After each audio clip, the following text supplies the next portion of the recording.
through. Check, check. Downs. Testing the levels, high and low. Cupcakes and touchdown. Yes, sir. Yes, sir. On the program, and we're good here. Now we're up, and then we're back down. Weddington up a touchdown early on East. Hey, yo. On program. Sorry about that open, guys. I think my body literally froze. So we got through it. That's all that matters. Yes, can you hear me? Well, they have better graphics this time. Ooh, there's a live chat. Oh, is that the vehicle? Yeah, it should be. I assume that's right.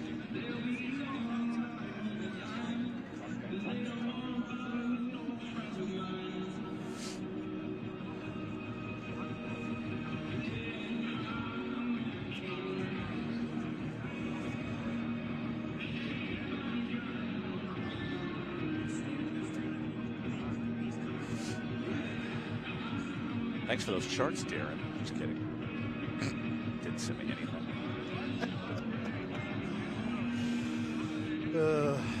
Whatever.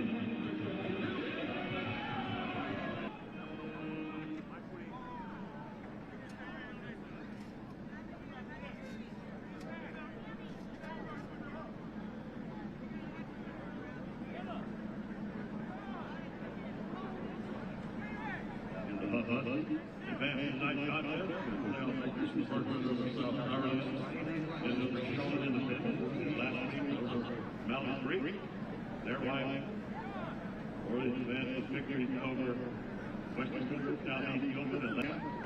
Winner of tonight's contest will face off the winner of the Weddington Easter Fight game, which is played down in Weddington tonight in Union County.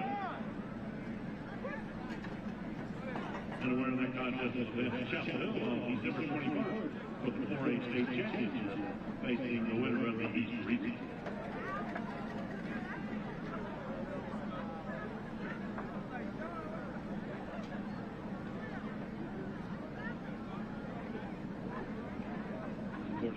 Third appearance here at Grimsley Stadium.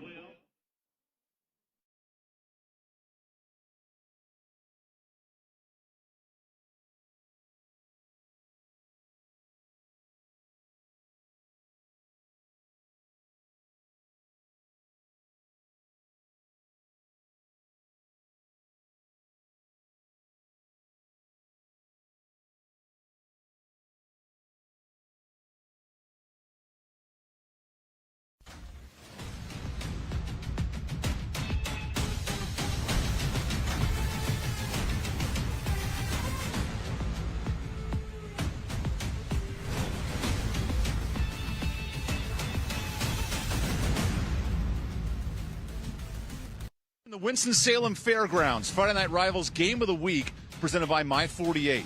It's a heavy-hitting 4A matchup with a trip to the region final on the line. The Hough Huskies, Grimsley Whirlies. Fantastic and chilly night for high school football. Welcome to Jamison Stadium here in the heart of Greensboro with the former Catawba O-lineman Mark Covert. I'm Evan. Top 5 ranked teams in the state meet deep in the playoffs. Mark, how does Grimsley and Hough advance farther in this tournament? Well, familiar foes, right? So these two teams that know each other know what they do well.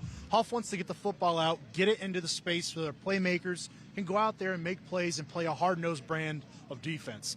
Cold weather works that way, right? Grimsley running the football. Mitchell Summers coming out, making noise like he's done all season behind an experienced offensive line, followed up by the #1 recruit in the country, Faison Brandon at quarterback. For more on this heavy-hitting matchup, here's our sideline reporter, Hannah Brady. Well, guys, tonight's postseason matchup is one that has ended the Huskies' playoff run for the past 2 years. In 2022, the Whirlies beat the Huskies in triple overtime, and last season they prevented them from making it to the fourth round of the playoffs. I had the chance to catch up with Hough head coach Sean Baker earlier this week, and he told me he's tried not to put so much emphasis on this matchup, but rather for his team tonight, they're playing for pride. He hopes that they can just continue to play how they played all season long and let the chips fall where they may. Meanwhile, for Grimsley, they've been prepping for this game since January. It's why they work so hard in the off season. So head coach Darryl Brown has really put the emphasis on playing tough and playing hard tonight. And despite the weather conditions, he told me that they're not going to have heaters on the sidelines. He said that his players have been acclimated this week in practice to the cold temperatures, so they should be ready to play their best and get the job done tonight, guys. Thanks, Hannah. Third time's the charm, and this is one of the biggest matchups in the state. When we come back, opening kick and lineups, Grimsley and Hough, part 3. Winner goes to a region final when we return on My 48.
Fantastic matchup, Hough and Grimsley.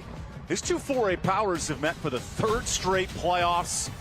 And this place is ready to rock and roll. Jamison Stadium, temperatures in the 20s. That's no problem for these two heavy-hitting programs, Mark. No, not at all. Look, playoff football is what they're both used to, getting this deep into the postseason as well. They are acclimated to it. They know how to get here. We're in for a show tonight, partner. Grimsley, a state champion of 3 years prior. Hough has made this fourth round 3 of the last 5 years. And how about our keys for tonight's matchup? And you start up front with the size of Hough on the offensive line. Yeah, you got to execute up front. Really, they kept Mallard Creek in their game last week because of some mishaps up front. Got to be able to execute, especially early on, and play with conviction. Grimsley's going to throw a lot at them. Make a decision, stick to it, and play your game. And speaking of Grimsley, see it there, remain unfazed. Faison Brandon, best quarterback in the country, recruiting-wise, going to have to be the leader that he is, lead this group to a victory here tonight, and not bat in the eye of some adversity tonight and winning those one-on-one matchups, especially on the outside. You're going to want to watch these receivers versus corner play on both sides of the football. Those are where those matchups are going to be won and lost and could have a huge impact on the game tonight. It's a battle at the quarterback position. Austin Peay commit Trey Blankeny for Hough. Some crazy numbers, 46 total touchdowns. What a playmaker for the Huskies. Just an absolute athlete and really underrated, honestly, at that quarterback spot. Very strong in the pocket, stands tall, and leads this offense with conviction, as we already said. He's going to be paramount to their efforts here tonight. And then for Grimsley, the #1 quarterback in the class of 2026, he's heading to Tennessee. What does Faison Brandon do that's special? Can't say enough about the 2024 North Carolina Gatorade Player of the Year.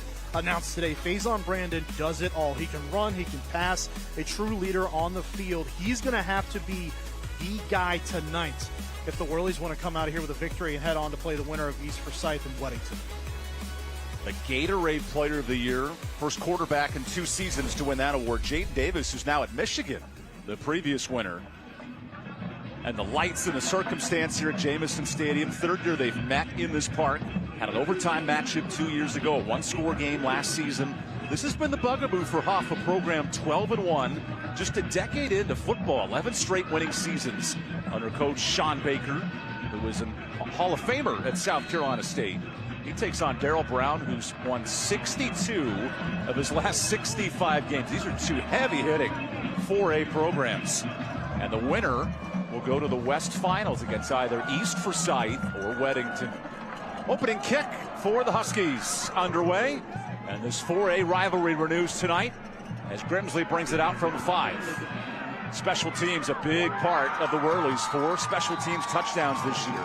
And here comes Faison Brandon with first possession. This is the Mountain Fried Chicken starting lineup. Mitchell Summers, an elite tailback, 41 touchdowns, #1 in the state. And DJ Howardson, a nice option at tight end. They sure is. Howardton's really come on here in the later stages of the season, giving this passing attack something else to look at. Caden Cateau, your main threat receiving the football, #1 out wide. Mountain Fried Chicken starting lineup. Original fried chicken that's not greasy. 91 touchdowns for Grimsley this year. On the first carry, Mitchell Summers breaks the tackle. And he'll get 5 yards on the opening carry. The Mountain Fried Chicken defense, 5 Division I signees, including Ladarian Menor, the ODU defensive lineman. See how big he is, strong in the middle of that defensive front. 42 right there on your screen. Big, strong front 7 as well for Hough. They're going to pose a challenge to this Grimsley offensive line here tonight. And Cameron Sear has 20 tackles for loss. Big defensive line presence. Here's 2nd down, Brandon outside, and a nice bobbling catch. Turned nothing into something there, a gain of 1, so it's 3rd and short with Summers. Got to keep it out there. The one-on-one matchup, you got the block out in front of you. That swing pass gets out there. Summers usually so good once he gets to the open field, but just kind of seemed like a hit off of his face mask. Still able to corral that one, brings up 3rd down. Faison Brandon this year over 76% passing, one of the more efficient players in the state. He was named the Gatorade State Player of the Year this week. Now facing 3rd and long. Good blitz. Brandon steps up. Faison runs away and incomplete. Good pressure from his defensive line. Edward Conover, the outside linebacker there. Really nice play on the outside. They have the receivers stacked on each side of an offensive formation. That defense doesn't bite on some of that action down the field. Faison Brandon just has to get out of the pocket. This is what Hough does. Their discipline on the back end allows that front 7 to play more freely. They are able to get that pressure and force Faison Brandon to just throw the ball away. Here comes the punting unit for Grimsley. A rare punt for Chase Homental, and a bad snap. Chase is pressured and gets rid of it. And actually gets a 30-yard punt out of what was a dangerous ball to the 48. And now first possession for Hough on the special teams mistake. So that's what you want to do. Your defense steps up. They make a good stop on the first drive of the game. Mishap, get the punt away, but Hough, dangerous Huskies offense, starts in plus territory. You cannot ask for a better sequence of events to happen. If you are this coaching staff right now, knowing where you are, you've got to put points on the board. The Mountain Fried Chicken starting lineup. Trey Blankety, 46 touchdowns this year passing. Sean Brady, Tyran Evans, 2 Division I receivers at the next level. They're playing some great ball this year. Yeah, Gardner Webb's going to get Brady and Tyran Evans. Take your pick of the Southeast. He's got his pick of the litter and offers. Starting at the 48. Here's the tailback, Jason Enciso, with a nice hold. And he gets over 6 yards on first down. This running game will average close to 200 yards on the ground. Good start early on. This sure is. And Enciso is so big in the backfield as well. Powerful back, has good speed, but a good feel for where he's supposed to go with the football. Great job as well by the offensive line. A good size as well up front for those 5 guys. This defensive line for Grimsley, anchored by Andre Hill, the 6'1", 300-pounder in the middle of this defense. Filling some big shoes, Jamal Jamal Jarrett, who played at Georgia a year ago, 4-star, formerly on this D-line. Second down handoff, and Ciso breaks the tackle, and Ciso gets space and dragged down at the 30 after a gain of 12. And how important is this running game tonight for Hough? Well, Evan, it's 29 degrees outside. And you know the old cliches, they always come back this time of year when you talk about teams that are successful. It's about playing defense and running the football. It's going to be huge. And Enciso is a guy that can really capitalize on those holes, hit them, take advantage because he's got a big frame, but really good straight line speed as well. We do have an injury after the Crescent Ford first down. Crescent Ford right to the game in style with the new F-150. And that's Sean Kennedy, the 6'3", 320-pounder right tackle. He's a junior, second-year starter. That's a big presence as he gets back up with the athletic training staff. Well, big is probably the right word for him, right, Evan? I mean, this is a guy at 315, again, the 6'3", is right around that average size on this offensive line. You look across, and in the high school ranks, you got 5 guys that are topped out at 6'4", bottom at 6'1". So you've got a physical offensive line up front. Very athletic group as well. They can move bodies around, get these lanes open for these running backs, and allow them to take advantage before they even get touched. Here's the Grimsley Mountain Fried Chicken starting lineup. Really impressive with Andre Hill and his size, but then at the linebacking position, Drew Searle, 75 tackles. He's an all-state caliber player. Sure is, heart and soul of the defense. Need him to be absolutely spectacular tonight. Searles is going to be the guy that stirs the drink, and you want to keep your eye on as well. Number 12, of course, Bryce Davis, the Duke commit. So now a timeout. Jarvis Potts had to move to right tackle with the injury, and Coach Sean Baker wanted to re-enter his injured tackle, Sean Kennedy. So we're going to take the timeout. Early in this first quarter, Hough driving the football. We got plenty more from this 4A regional semifinal when we return.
Our YouTube and Facebook page. So thanks for watching, because it's really cold out here, and if you're at home, you're having a great time too. Novant Health, best physicians, amazing nurses, remarkable care. What a start for this Hough offense. Trey Blankeny heading to Austin Peay at the FCS level. The running back, Jason Enciso, still uncommitted, but has Columbia and Yale talking. Really smart student athlete. But we have a whistle here. That's a false start. One area for Hough troublesome for Sean Baker coming in, the penalties have added up in the playoff run. Already alluded to it a little bit. Last week, they dominated Mallard Creek in the first half. They went halftime with a 13-0 lead. Now, that's not to say that Mallard Creek isn't a good football team, because they are. But they were in so many positions last week in the first half where they could have capitalized on turnovers, miscues by the Mavericks. They weren't able to because they had those miscues up front, whether it's the pre-snap penalties, holds, whatever it may be. Just a lot going on. And because of the injury to Sean Kennedy, even with the timeout, he's not allowed to re-enter at the high school level. It's different at the college level. That's what Sean Baker was asking. So the new right tackle, Jarvis Potts, comes in. They're on 1st and 15. Sean Brady in motion. Here's Enciso. Nice hole. Better cut. And Enciso gets the penalty yardage back. Gain of 4. Before the Duke commit, Bryce Davis, the defensive tackle, makes the stop. See how Enciso gets on the edge, right? Sees the corner coming downhill, sets him up like he's going outside, and then cuts right back inside of him. Good smart running there by Enciso to get that penalty yardage back. Give him a chance here on second down now. Enciso, 7 yards a carry coming in. Over 1,200 yards in his career. excellent running back, and Jamison Funderburg complements the 6 foot 220 other tailback. Now 2nd and 10. Blankety with time. Blankety takes a shot and finds a man. A Sean Wynn the catch, and he's to the 16. Wow, that's a long throw up and over the top, and I think they're ruling it incomplete. They sure are. That is a long throw back to the opposite side of the field. Over corner. That is a beautiful pass. Just can't get that foot down before he goes out of bounds as Wynn. Great catch, incomplete, yeah. That's a great throw across the field. Sean Wynn just cannot get that foot down before he steps out of bounds. This receiving core, over 40 receiving touchdowns, top 5 in the state. Now the tight end, Jameer Anderson, sprinting in motion on 3rd down. Blankety pressured. Trey escapes, heaves deep, no, it's dropped. Through the hands of E.J. Davis. That was a turnover on a platter. Tyron Evans is down there, and he's trying to take his shot for his long receiver at 6'3", but too far past him into the end zone, and this is tracked down. This is a present, wrapped up, ready to go. He cannot get it. And on 4th and 10 from this distance, deciding to kick or go for it. Candler Happy is the field goal kicker. Hey. And he's got a strong leg. This is from 48 yards. Low snap, not even close. And that was on the special teams, a missed field goal. Grimsley gets the stop. Already talked about how Grimsley loves their special teams units. How they have to be great in order to come out of here with a win tonight. And that right there, capitalize on your opponent's misfortunes, their inability to execute at that point. That's got to be snap. Snap was a little low, hold wasn't there. That's a knuckleball on a cold night. Keep in mind, Keandre Marsh, the center, is also the long snapper. That's 2 different types of deliveries for the special teams. Because we talk so much about Justin Tucker at the NFL level with the Ravens, it's all about the process, not just the kicker in these moments. Yeah, and it really is. I mean, there's so much that goes into kicking the football. It's not just the kicker all the time, right? Of course, they can miss kicks, but... And you say that as a Steelers fan, but Chris Boswell's maybe the best kicker in the league. Automatic this year, right? But it goes into the snap, it goes down to the hold, and of course the kick. Those 3 things have to be in unison. Here's Mitchell Summers on 1st down. Nice hole. And the running game of Grimsley gets going. What a powerful run. A little bit of pushing and shoving after the play for Summers, who has 6,000 career rushing yards as a 4-year starter. Absolutely unreal. Running back who is as small as they come, but as tough and as natural a runner as you will see at the high school level. Even there, again, all 5'8", and that might be generous. A great running back that the Whirlies are so happy to have. Shoved out by 4-star DB Samari Matthews. He's a junior, one of the best players in the state. 2nd and short. That is right at the sticks. It might be enough for a 1st down. They'll give it to him. Mitchell Summers, who last year in this matchup, he was electric on the ground, and that's what Grimsley needs tonight. 187 yards last year. How do they feed him more tonight? Well, it's about getting him out in space and allowing him to make those reads and make those cuts. He can run between the tackles, but if you can get him on the edge, that's where it becomes dangerous at the 2nd level. Oh, Summers motions out on 1st down. Brandon goes deep, wants Summers, and good coverage down the sideline. That's Edward Conover who's already pressured the quarterback and deflects the ball away. Step for step, stride for stride, your outside linebacker is running down the field in a straight line with Mitchell Summers. Not an easy task, but someone's got to do it. Conover has that inside position, makes a tough throw for Brandon down the field. Faison Brandon, top 25 in the state in passing and total yards, but he's Mr. Efficient. When things are in system, when he's completing balls, really tough to stop. Now 2nd and 10. Here's a quarterback run. Brandon gets a block, and Brandon near the sticks himself. That's a gain of 8. Sets up 3rd and short. This is where Grimsley is so good. Even if they don't get those shot plays that you want on 1st down or even 2nd down, they can make up for it in a hurry. And it does not take very much for them to do it. All these weapons and starts quarterback Faison Brandon. Just an electric athlete back there. Very good feel for the game of football as well. Brandon averages 9 yards a carry as well. He has 8 rushing touchdowns. The Gatorade Player of the Year here in North Carolina. Officially 3rd and 3. Brandon feeds Summers. Mitchell dives at the sticks. That's going to be close. Decision time. Did he go for this on 4th down if you're Grimsley? I think you do. I think it sets the tone early on. This is a game, with it being as cold as it is, you want to be able to take that mental mindset of the game over at an early point. If you can convert here, it goes a long way to sending a message early on about who the more physical team is. Coordinator Jesse Tripp, who's run this offense for 5 years, going for it. 4th and short. And now head coach Darryl Brown walking towards the official. Here's 4th down. Summers goes for it, breaks a tackle, and Summers near midfield. What a dominant run on 4th down. Right there. Took a page out of the Detroit Lions book last night. Running off the right side of that offensive line. Get behind your back and let him go to work. A couple pulling linemen. That's about as easy as it gets. Great job executing at the point of attack by the Grimsley Whirlies. Mitchell Summers, who's top 10 in rushing, 2nd in scoring in the state. What an elusive tailback.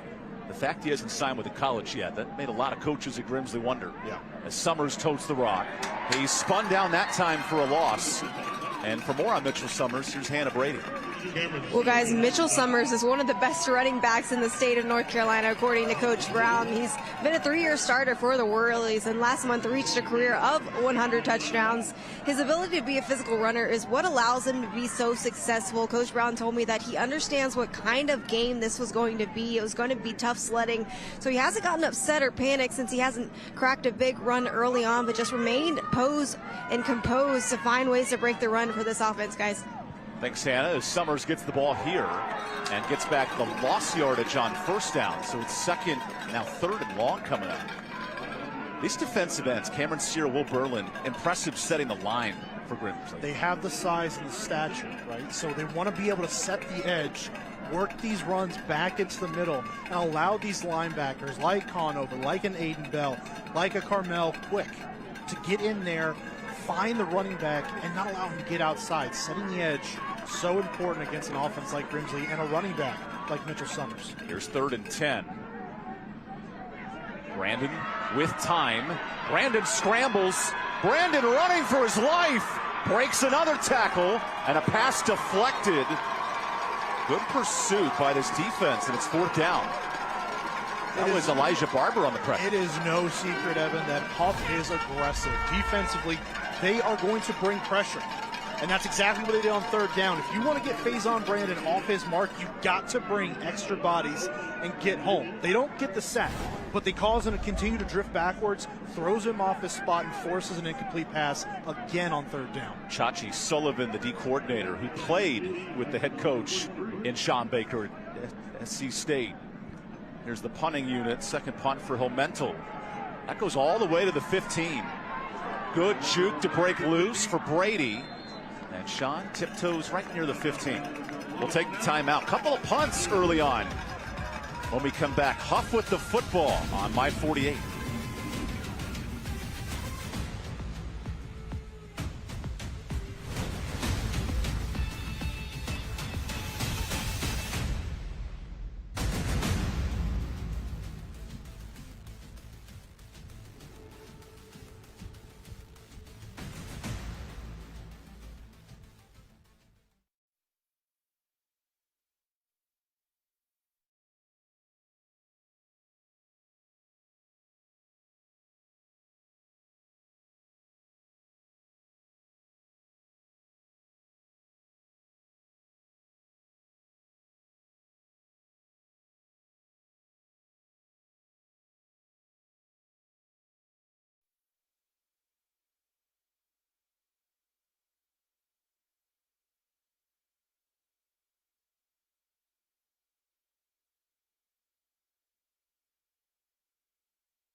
Welcome back to Greensboro. Here's what's at stake. The top seeds, Cleveland and Grimsley, battling tonight. East versus West, all the way to a state final at either UNC or NC State.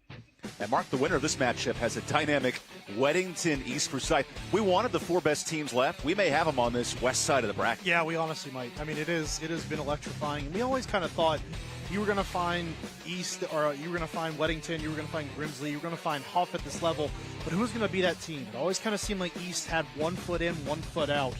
They find themselves in a matchup after beating Mooresville last week at home. So Hough starts with the football. Jason Enciso gets a nice gain, 7 yards on first down. A Hough team that's been knocking on the door 4th round 3 of the last 4 years, but has not made a final yet, a region final. What an opportunity for this Hough program. Well, against a team that you've now met the last 2 postseasons as well. So it's not the unfamiliarity that you have a lot of these postseason matchups. These 2 teams know each other. They know each other in this environment as well. So what an opportunity to come into their house and take away an opportunity to go to that West Final against either East or Weddington. They're 2nd and 4. Blankety keeps. Blankety gets enough for the first and then shoved out after a gain of 6. Later made the state final. These are 2 programs they've either been in a region or in the state final 3 of the last 4 years. And that's what makes them so successful. Hough hasn't been around that. You gotta think only since 2010. So this program, young by the constructs, but you and I are so used to seeing a program like Oak Grove, who has been around for a much shorter amount of time, and yet they've only had 1 losing season. That was year 1. Oak Grove at the 3A level. So you have these programs that are able to find success early on, and that cultivates a culture. That's exactly what Hough has found. First down. Play action through the hands of Sean Brady. And an early drop for the Gardner-Webb signee, who's 4th in the 4A in receptions. A little behind him. Just a little behind him. RPO, read that one. Blakely does a great job reading the defense, sees where they are. Linebacker comes down, and you make that throw over the top because it's wide open. A little bit more out in front. Not only does Sean Brady have a clean catch that time, he might still be running.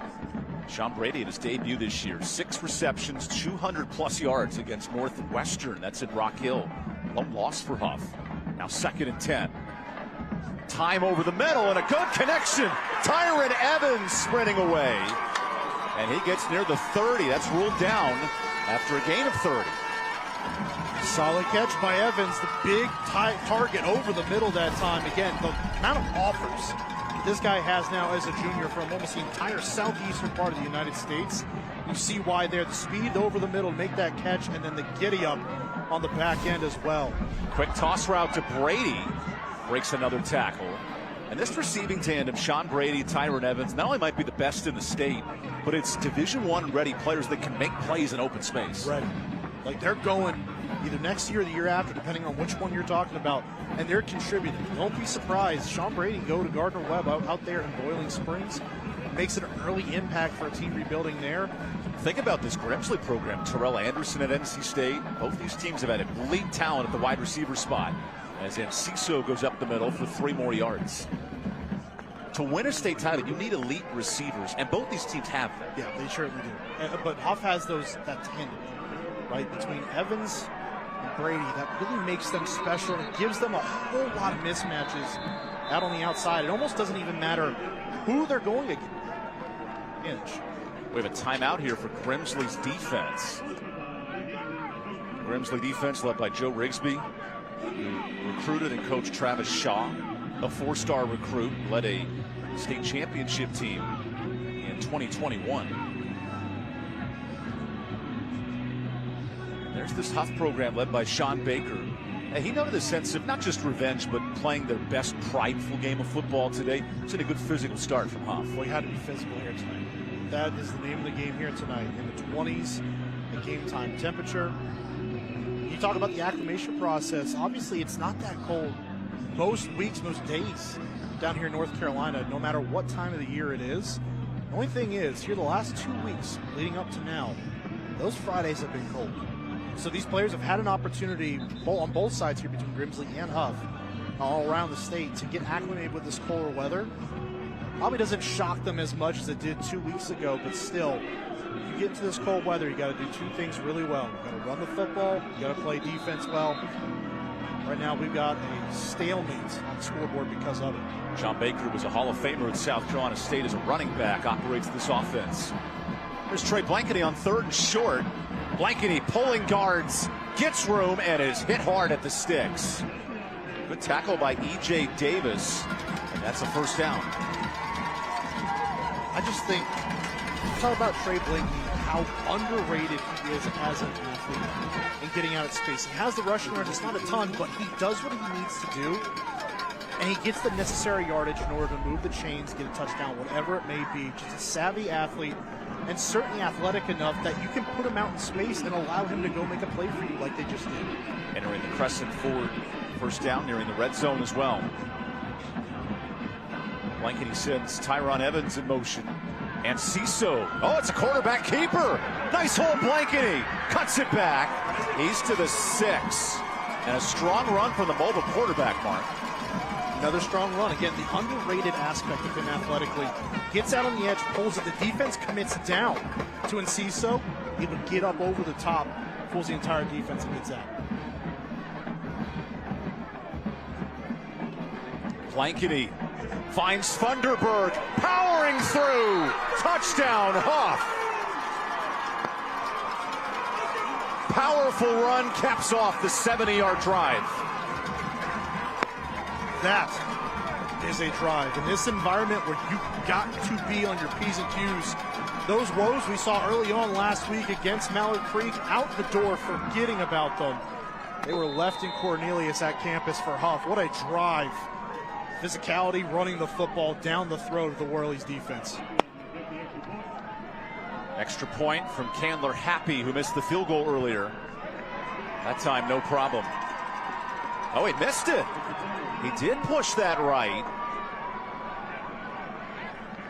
And a really special teams gaff here for Hough. Keeps this 6-0. But what a drive. I mean, what a drive. Getting cold weather, run the football. You want to win, you have to be great at it.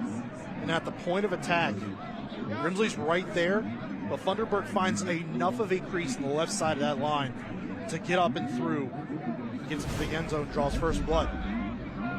What a great drive to punch that one in. Just over 75 yards.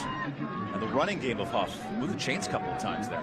Now you're going to see the sense of urgency from Grimsley. See where they're at from a standpoint of now you're down by 6. You are coming back out after 2 near 3 and outs, really, for an offense that is so dynamic and so used to moving the football down the field. How do you now respond after getting punched in the mouth realistically?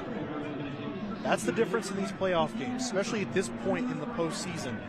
How do you respond when you have that adversity come right at you? Third straight year, Hough has scored first in this series. 2 years ago, overtime win for Grimsley. Last year, a one-score, 42-35.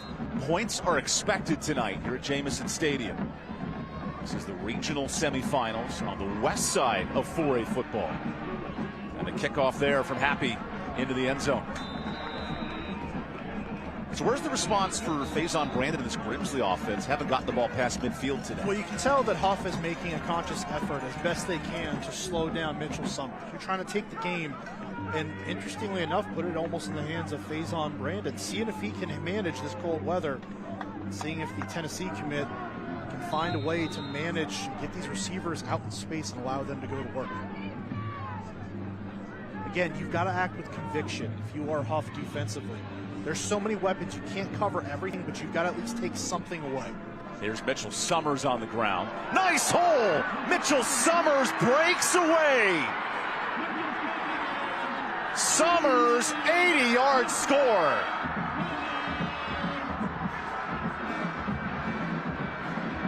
Arguably the best running back in the state with his 42nd touchdown. So much for taking them away, right? You have to take something away. That time they elect to see if those receivers get into the action. A crease opens up on the right side of that line, and that is all number 22 needs. That straight line speed is killer. In the open field, you're not going to catch Mitchell Summers. What a response by the Whirlies on offense. 112 career touchdowns for Summers, who's now scored 8 times when these teams have met the last 3 years. What a response. 80-yard score. Here's the extra point from Jackson Henry. Time Henry knocks it through, and after the Hough miss, Grimsley has the 1-point lead. Hard drive, 70 yards down the field. Your defense is getting beat up the whole way down. What do? You just go right back out on the field, and what we've seen so many times from Grimsley this year, just one cut up the field, blocking out on the edge was perfect. And from there, you're Mitchell Summers. You can see that blue end zone straight ahead, and you are not going to get caught. Mitchell Summers putting the ball in his hands to put this ball away. Tonight's closed captioning is brought to you by Caring Hands. Caring Hands Home Health. We understand the happiness of your loved ones is important to their wellness. Talking with Darryl Brown this week, he noted the explosive plays of Summers. Haven't had as many of those this season as compared to his junior year, but when he gets the ball in space, it's a tough running back to catch. But he's been so steady this year, and that's the part that has really made it more impressive, is the fact that maybe you don't have that explosion that you had last year. But defenses have film. Defenses are then trying to adjust. They're trying to stop him regardless of Faison Brandon being a quarterback, because you know the kind of weapon that Mitchell Summers is. And to a degree, they have done that. But you're still talking about a player who is all Mr. Everything as a running back. Saw them already try to get him on a deep pass down the sideline earlier in this game, so he's not just a running back, but he can catch the ball as well. So many different uses for number 22 in the backfield. It's impressive. Darryl Brown, who's actually coaching the East-West Shrine Bowl a year ago, that's played at this stadium, at Jamison Stadium. He's won a Coach of the Year in the state previously in his tenure. And said this may be our most cohesive team, and we'll see how that plays out in this fourth-round playoff matchup. There's Henry to send it away. Brady from the 10. Brady has a block, jukes a man, and a nice tackle in open space. So Josiah Hussey on the stop, and here comes another explosive Hough offense to work. I don't know if explosive was the word for that last drive, just steady. Found some plays in the passing game, sure, but it was running the football, moving it down the field meticulously. Hough as an offense, 370 yards a game, but they've done a nice job controlling clock too. Won a time of possession in every game this year. So far, they're plus 3 minutes. Now Trey Blankety back to work. The Austin Peay commit at quarterback. Throws over the middle, and it's just past Tyran Evans, who was ready for the end zone. Evans is thinking up over the top. He's getting vertical. If he goes flatter with this route like he's supposed to, which is exactly what Blakeney was thinking, you're getting it underneath out in space. Just two players on two different pages there. Sets up 2nd and 10. And some movement here for Bryce Davis, the Duke signee on the defensive line. Highest rated recruit on the defensive side in Grimsley history. He just signed with Duke earlier this week on National Signing Day. Pretty impressive as well. You start thinking about the names that have come through here defensively. Jamal Jarrett, you already alluded to, at Georgia now. There's been a couple of defensive studs. Here's 2nd and 5, and Ciso the toss. Gets the first down. He'll gain 7, and a Crescent Ford first down. I tell you, I look at Ciso, and all I can see is James Conner. The way he runs, there's a certain aggression, but the way he's attacking this defense right now, getting out in front, and he's running with a full head of steam. It is all gas, no brakes. And Ciso will play in the Senior Bowl in Charlotte coming up in late December. Gets the rock here and cuts forward for 4 yards. One thing about this Hough team, always falling forward, no negative yardage. They're such a tough team to stop in these physical battles. Because they don't take those negative plays. If it's not the mental mistakes where you have those procedure penalties, whether it's a false start, illegal formation, whatever it is, Hough's not going to do much to hurt themselves outside of that. So you've got to meet them at the point of attack around the line of scrimmage and try to get these ball carriers to the ground, whether it's Blakeney and Ciso, whoever it may be. It is a tall task for any defense.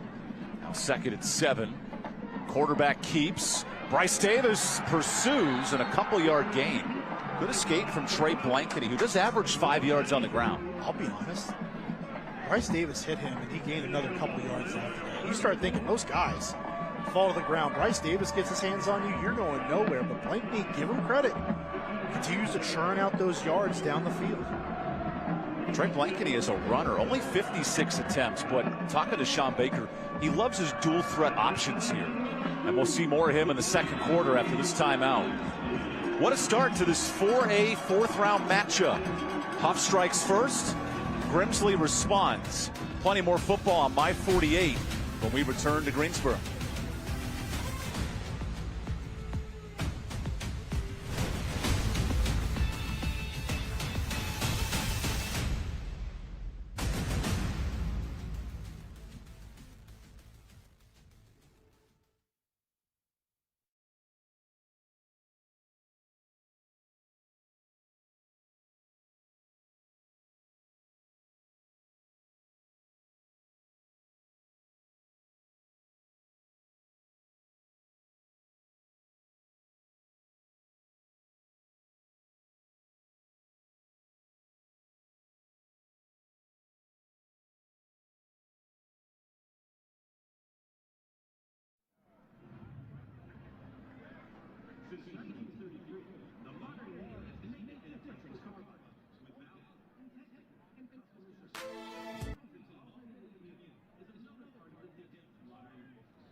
Stadium here in Greensboro. Matchup with two of the top 5 teams in the state. Hough and Grimsley. Hough with the football after an opening score.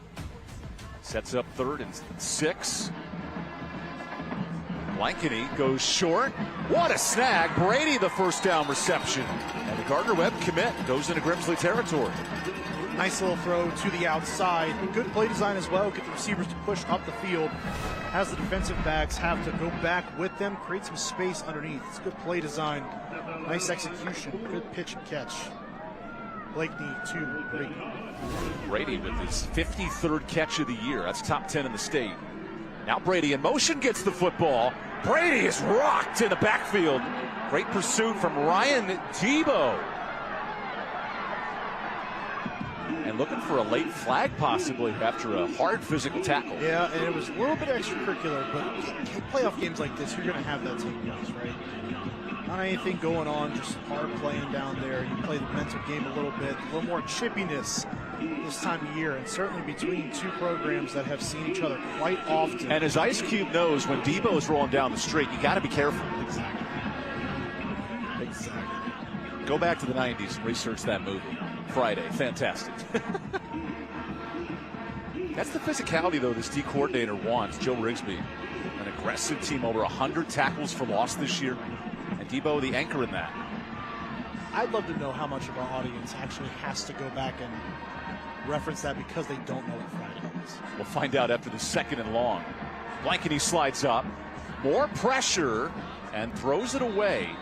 Now, Blankeny's been running for his life. How about the defensive line here of Grimsley making it pressure? Well, that's what they haven't really done through the first quarter. Now in the second quarter, starting to get things rolling. A loss on first down, a massive loss on first down, and then you place Blankeny off of his spot. So he has to slide out. There's no one down the field that's open. That's what you want to do. Both quarterbacks, the game plan is the same. You've got to force them off their spot. If you give them time to sit back there, survey the field, they're going to find someone and they're going to do damage. Trey Blankeny filling some huge shoes of Tad Hudson, the UNC signee from 2 years ago. And there's Blankeny with 40 touchdowns this year. Sets up 3rd down. Blankeny with time. Goes short and just short of his sticks. Needed 15. He gets 5. a shot win. And now 4th and 10. What do you do here from the 40? Do you feel like you're in no man's land? No. Here comes the punting unit. Play the field position game. I think it's a pretty smart decision by Coach Baker and his staff. Really good pursuit lanes as well. Yeah. We see at the high school level, mobile quarterbacks can break down a defense. See him able to slide to the left, buys himself just enough time. Doesn't pick up the first down. Just get a couple extra yards and give your punt team something more to work with. Grimsley wants a timeout. They don't have enough men on the field. So head coach running down Darryl Brown. Oh, wow. Darryl was subbing in a final player. There's the head coach at the last second.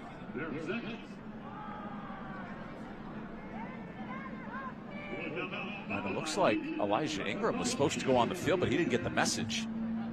Well, he's got it now. It wasn't an email. Yeah, I can promise he's got it. It wasn't a BlackBerry update.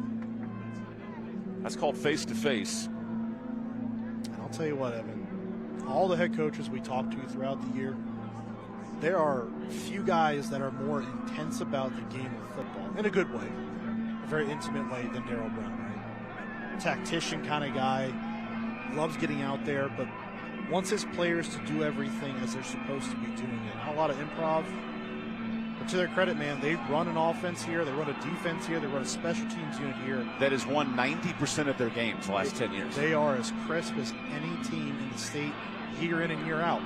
And you can't have squads like that unless you've got great men leading it.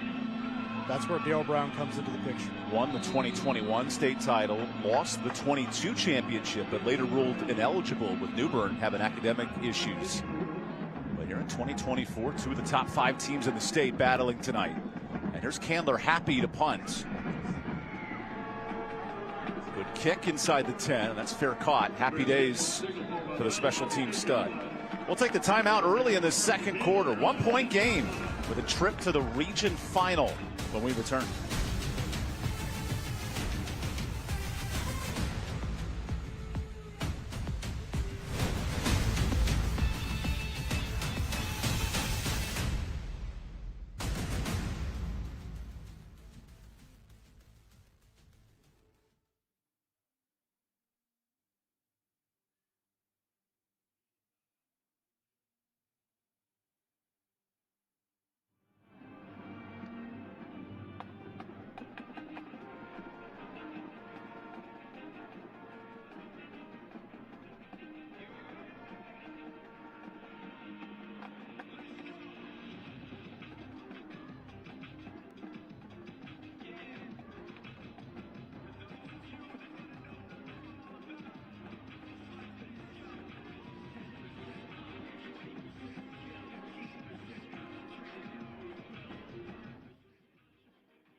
Coming up, stay tuned for the U.S. Army halftime report. We'll interview the coaches, principals, and more. U.S. Army, be all that you can be. Hannah will be bundled up in her toboggan, asking some tough questions at halftime. Just like the bands here. Hough and Grimsley, both bands traveling and battling the elements tonight. Temperatures in the low 20s. Ladies and gentlemen, keep your prayers up for Hannah Brady. The best of us down there on the side. Our sideline reporter toughing it out. Here's Grimsley back to work with Mitchell Summers, and he goes nowhere. Nice pursuit from this defensive line. After giving up the 80-yard touchdown, it's a good stop for Edward Conover, the DN. I just saw Conover flash one time, one-on-one down the field with Summers. This time, scrapes over the top through that defense. Great pursuit, good angle as well. Brings down Summers. Conover had 5 tackles for loss last week in a shutout of Mallard Creek. Only 3 points allowed all playoffs from Hough's defense. Very, very sound defense. Know what they can do, but they play great at all 3 levels and allows them to play off of each other, that front 7 communicating with that secondary. Here's 2nd and long. This time Summers gets a hole and looking to break outside. Mitchell Summers gets the first and an impressive run for 12 yards. You know what has to be the most maddening thing for a defense? It's knowing that you've done your job, and if you have a crease that's about 2 inches wide, Mitchell Summers finds it, and he busts through for a big hit. It's got to be absolutely mind-boggling. See here, just gets through there, good hole. anticipates it well. Good job by that offensive line opening it up for him. Mitchell Summers averaging 10 yards a night. His ability to elusively sneak through holes, that's what Darren Sproles did for a decade in the NFL. You can't stop him. It's sneaking through, but he does it so well. Here's a play action toss. First catch, Patrick Carter. Carter breaks a tackle. Carter gets blocks. Down the sideline. Carter cuts back into the red zone and breaks it open for 50.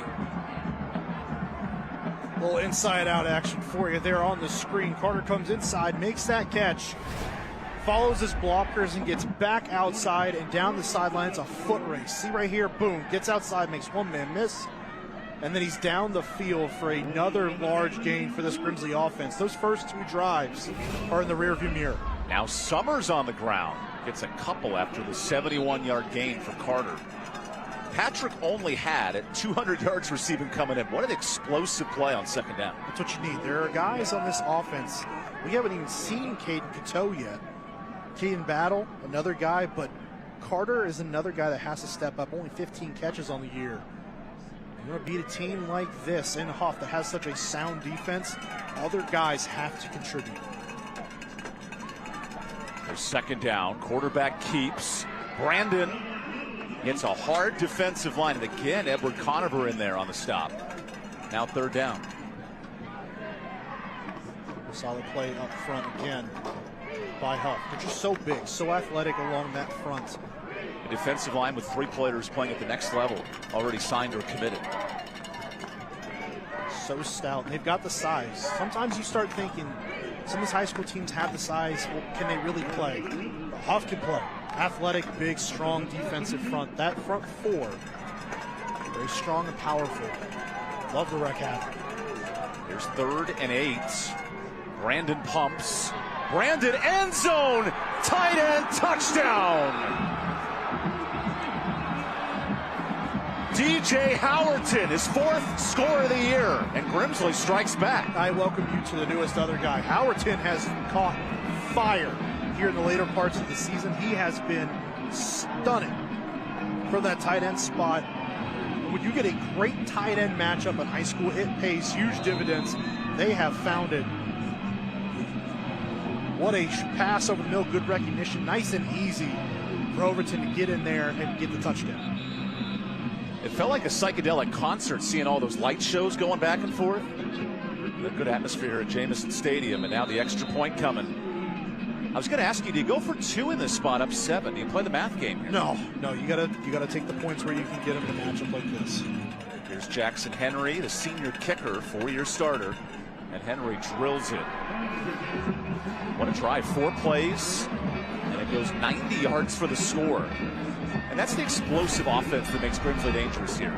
Just getting down the field in a hurry, and it's those plays that ignite a run to a championship. DJ Overton cashes in, and Hough now facing some challenges here in the second quarter.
Tonight's closed captioning is brought to you by Caring Hands. At Caring Hands Home Health, we'll do our best to make your loved ones feel like they're being taken care of. Not just the hand warmers that our production staff provided us tonight. These are fantastic. The Caring Hands at Grimsley, back-to-back scoring drives. Yeah, we're sitting up in a booth right now. everyone else out there, again, as we already mentioned, Hannah Brady and the rest of our crew braving the elements. We got California boy up here. Picked up some hand warmers. Better safe than sorry. But the 19-yard score for DJ Howerton, his 4th touchdown of the year. The special teams unit, that's been the difference. A missed field goal and a missed extra point for Hough as Halmental kicks it away. Brady from his 5, he's been electric. Brady breaks the tackle to the 25, and that's where Hough will start at the 26. Thanks for joining us tonight, not only on social media and our Novant Health live stream, but on My 48 here in the Triad. Great high school football. It's a 4A regional semifinal with Mark Covert and Hannah Brady freezing in her toboggan fieldside. I'm Evan Budrovich. So you can find Hannah because it's a white toboggan on her head, so it sticks out like a sore thumb. She helped us out tonight. She did take our picture pregame. My hands were too cold. Temperatures in the mid-20s. Here's Trey Blankety going to work. Quick toss. Brady the nice catch. And he nearly gets the first down in one-on-one coverage. They've run that hang route a couple times now. They're reading the defense, seeing if that linebacker comes down. They are. Blakeney's getting that football out in a hurry. Finds the space wide open that time. What a snare by Sean Brady over the top. Sean Brady, 18 total touchdowns. That's 4th in the state among 4A teams. He's the most explosive receiver left in this playoff run. Now Brady in motion on 2nd and short. Thunderberg treks forward right at the sticks, and he's tripped up by Andre Hill. They'll give him the first down. That's a little tractor first down, making tall grass short. Sometimes it doesn't have to be a chunk play. You get those 3 to 4 yard carries down the field, move the chains, continue to keep drives alive. That's where you want to be offensively. The name of the game right now is survive and advance, and as long as you're keeping those drives alive, you're doing your job. Jamison Thunderberg at 220. That's a college-sized running back. Yeah. Hard to stop at 7 yards to carry. Trey Blankety, 60% passing at the moment. Works under pressure. Blankety down the field. Brady over his shoulders and out of bounds. Had the wrong receiver. Good coverage there from Ryan Debo. You actually saw Sean Brady point back to the middle of the field because Tyran Evans was wide open. You see him right there flashing off the screen at the last second as our camera zoomed out. Do you read that as a quarterback when you see the safety coming over? It's a predetermined read, so you're going, and again, there's times where you got to go to your guy. Sean Brady, make no mistake, is the guy receiving for this offense. But Tyran Evans, great athlete as well. He's streaking down the middle of the field. You've got to see that.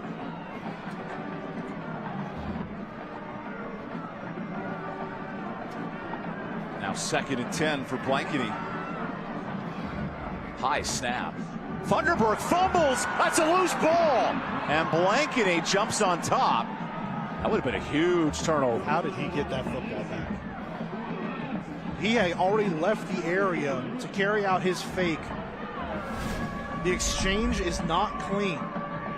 High snap brings it down, just slips out of Thunderberg's hands there, and Bryce Davis has it in his grasp and cannot corral it. What a break for Hough.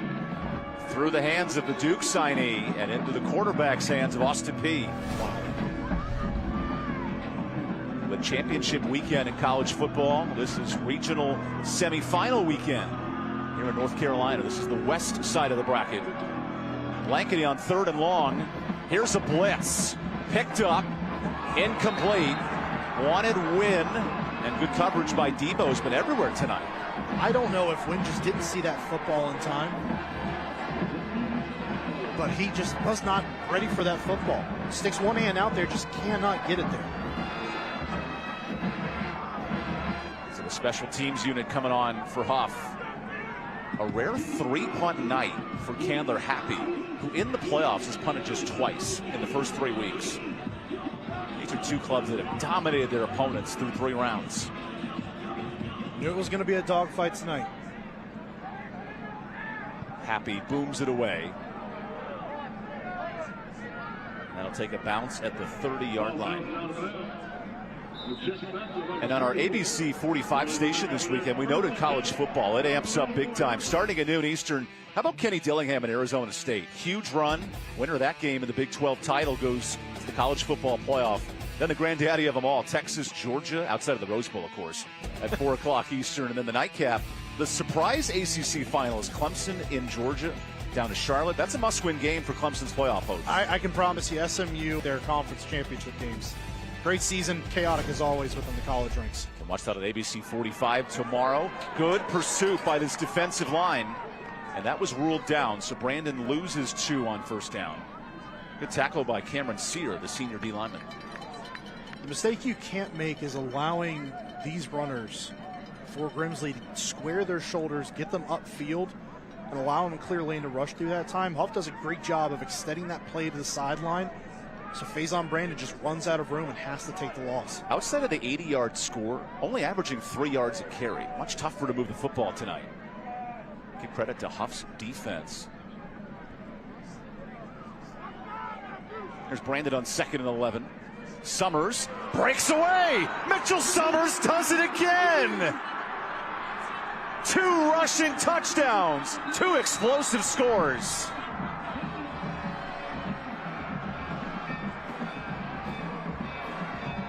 That time 66 yards to the house. That is now twice. Hough has doubled down. They've had no one home on the backside of that play. Everyone is shaded to where the receivers are, and there is no help. Once Mitchell Summers gets past that first level, there is no safety valve there to prevent an explosive run from taking place. It is all or nothing, and that time again, Grimsley capitalizes. 45th touchdown of the year for Mitchell Summers, who continues to prove why he should be playing at the next level next year. Extra point from Jackson Henry, and that one's drilled. So here's Grimsley with a 2-score lead late in the second quarter. After that Oxner and Permar touchdown. Coming up, we have the U.S. Army halftime report, interviews with the coaches, principals, and much more here from Greensboro. It's interesting, you said right before that play that if you take out the 80-yard run from Summers, they're averaging under 4 yards a play, right? For Grimsley right now, that's not what it's about. It's about the explosive plays. 2 long touchdown runs and then a long pass to get down deep into Hough territory on their last drive. So if they are going down the field, it's not going to be methodical right now. It's those explosive plays that, as we already said, they haven't shown up as much this year as they have in years previous, but tonight they are on full display. Summers cashing in from distance a second time. 170 first half yards for Mitchell Summers. And Hannah Brady with more. Guys, with the Whirlies finding their offensive momentum, we asked Coach Brown what set this team apart from others, and he responded with, "It's how we play together is what makes us different." He said, "Everyone who is on this roster has earned the right to be here, but continuing to play together and how they respond to what Hough does throughout the rest of the night to set them off of their rhythm is how they will continue to be defined throughout this game, guys." Darryl Brown's club showing a ton of resolve tonight, falling down a touchdown. But one thing we know about Hough, the D coordinator, Chachi Sullivan, that's a hard defense to score on. And Grimsley's been explosive with 2 scores. They made that point. Through the first 3 rounds, you've got 3 points against this defense, all those opponents combined. So now Grimsley comes out here. They're firing on all cylinders offensively. Can Hough, who seemed like the aggressor to start this game, find a way to bounce back on this drive and put something on the board before the half? Here's Brady for his 4th return of the night. Brady cuts it to this side of the field and not much there. He'll start at the 20. What's the solution now for this Hough offense as we hit late in the second quarter? Just talked about the big plays for Grimsley. Where are the big plays for Hough? They've missed a couple of shots down the field to their receivers and Evans and Brady. Really haven't been able to break through that offense or the defensive front, excuse me. And Ciso and that run, not able to get it going really to the point where they feel like they can be successful. Some of those splash plays have to hit because right now this defensive front is getting up to the line. They're causing havoc because they have nothing else to fear right now. Trey Blankney in this offense. A couple of incompletions in Grimsley territory. So Enciso cuts through. Nice hole, Enciso. He'll get 20 yards. That's the type of running Hough has dominated with tonight. Good solid run to start this drive too. And Ciso had a couple of long runs called back by penalty last week. Certainly a guy who's capable of busting one at any minute. This right there just cuts back. Good vision to find that hole back in the middle of the field. Pick up solid yards. Ciso entered this game 7 yards and carries, doubled that tonight. Quarterback keeps, Blankeny breaks one, and not much there, just a gain of 1. Good pursuit by Jaden Wardlow in this defensive line. So now you have these short plays. What do you do here? Because again, that defensive front knows they're going to start firing off. Until you start getting something over their head down the field, they've got nothing to fear. Everything right now has been short passing game and lateral movement from Hough. Where do they start to get vertical and make plays? You see both teams making adjustments before the play. Matchup with 2 of the top 5 in the state. Blankeny on 2nd and 9. Faces pressure, gets away from it. Blankeny runs loose, and that's a first down. How about the mobile ability of the dual threat quarterback? Very, very good. And very underrated. I've already said it a couple times tonight. Blakeney has been a guy that has shown the ability to move when he needs to and get good yards. Good decision. Doesn't see anything, feels the pressure. Just get out with the football, get some yards, pick up the first down. It's a good feel. Grimsley territory. Here's Ciso. Cuts off one, and Ciso dogpiled by Andre Hill, who's 300 pounds of Thanksgiving turkey after a gain of 5. That's a big dude when he jumps on top of you. Sure is, but Ciso, another big dude in his own right. You see him saying, hey, we want to go. This offense has found a little bit of a rhythm finally after the last couple of drives, not getting what they want. They found something, and they want to get on the ball quick. Blankney's pushed the tempo on this drive after Hough allowed 2 scores.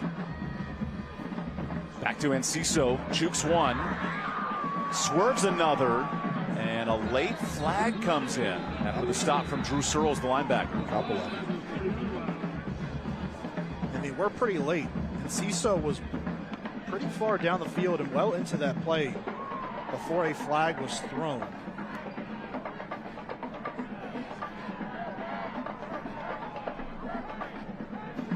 Waiting for the ruling from our officiating crew.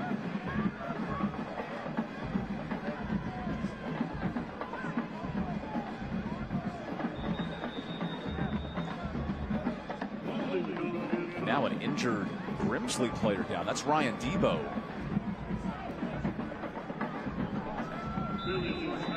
They'll take an official timeout to check on the injured Debo.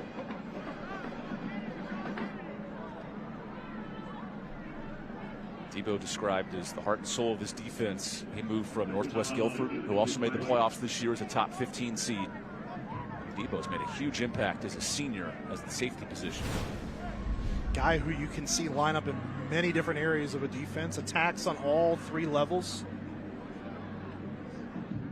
There's Debo at the end of the play. Oh. I don't know if he's trying to cover up the football, but kind of seemed like he went down late. It was well after the play that he went down there and that training staff got out there. But a guy who very flexible within the defense, kind of a Swiss Army knife. You'll see him again around the line of scrimmage, linebacker depth, as well as playing a little further back. Certainly a guy that they do not want to see off the field for all the versatility that he brings. Naomi Denton, the athletic trainer, and her staff helping Debo to his feet. You do wonder on a cold night as well, will those injuries start piling up late for both teams? Everything hurts a little bit more on these cold nights. You get hit. And don't get me wrong, you got a couple guys down there in the field. They're going to act tough, big, strong. Rightfully so. You're in the playoffs, right? But I'm telling you, it hurts a little bit more when you take a good pop. Taking out the trash hurts when it's cold. Yeah. Doing chores hurts when it's cold. But winning football games, that cure all. There's something a little sweeter about it. That's why they always say football weather. It gets cold. This is what the sport was meant to be played in. When everyone else feels miserable, can you rise above it? 1:30 and counting on the clock. Here's 2nd and long.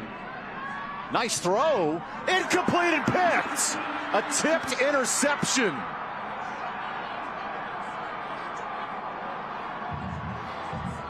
And Josiah Hussey turning the tables for Grimsley. Decision was there, just a bad throw behind the receiver, and Evans forces that ball to be tipped up in the air by the great coverage on the back end, and Hussey, right place at the right time, plucks it out of the air and runs it back. Bryce Davis forces this football up. Blakeney fires it away, and the coverage is just too tight. The throw behind Evans cannot make a play on the football. Another outstanding defensive effort from this Whirlies defense. Now a minute 20 for Grimsley to add to its lead.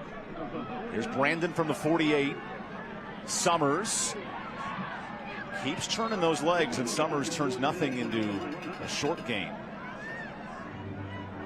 Now they got to get up. You still have that one timeout to work with, but you got to start moving the football a little bit if you want to give yourself a good chance here to get in the scoring position.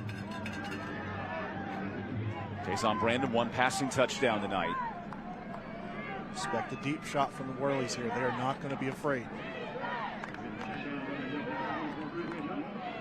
Inside of a minute and a half. Brandon, play action. Slides up. Brandon is taken down. Good pursuit by Aiden Bell, the middle linebacker. Gets downhill in a hurry. This aggressive defense is going to get bodies back there, and they're going to get home at times.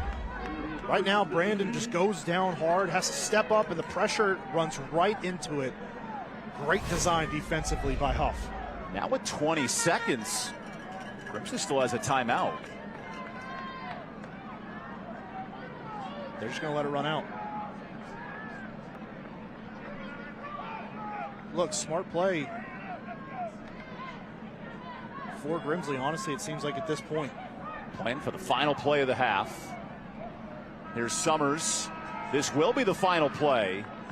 And that wraps up the first half. Remember, tonight's game's also being streamed live on our YouTube and Facebook page by Novant Health. Best physicians, amazing nurses, remarkable care.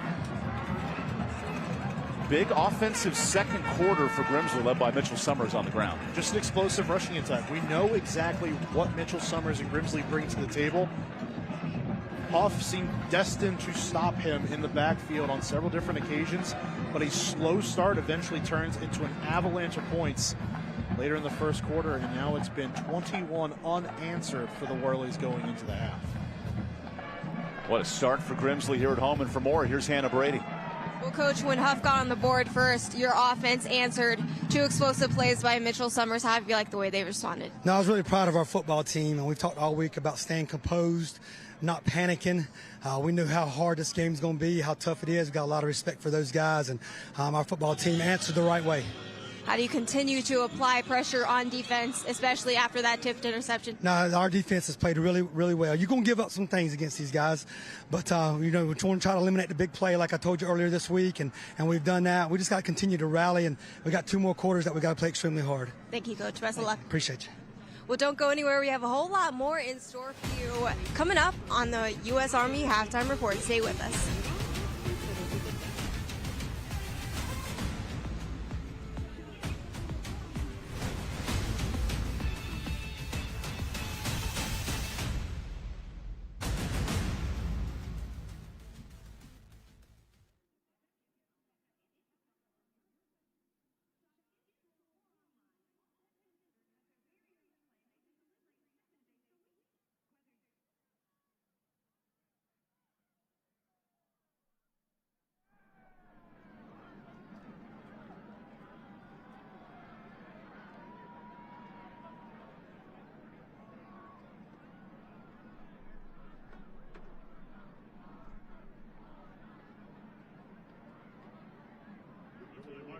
Getting in position on the beat, directed by the Jeremy Rep. Rough Marshall Stephenberg in the DDL dog. Going to play on watch it back by the Jackson spot. He's all down the road. Another nice flex. Ladies and gentlemen, accompanied by the Grimsley Whirlies. Here's the Grimsley Whirlies marching band.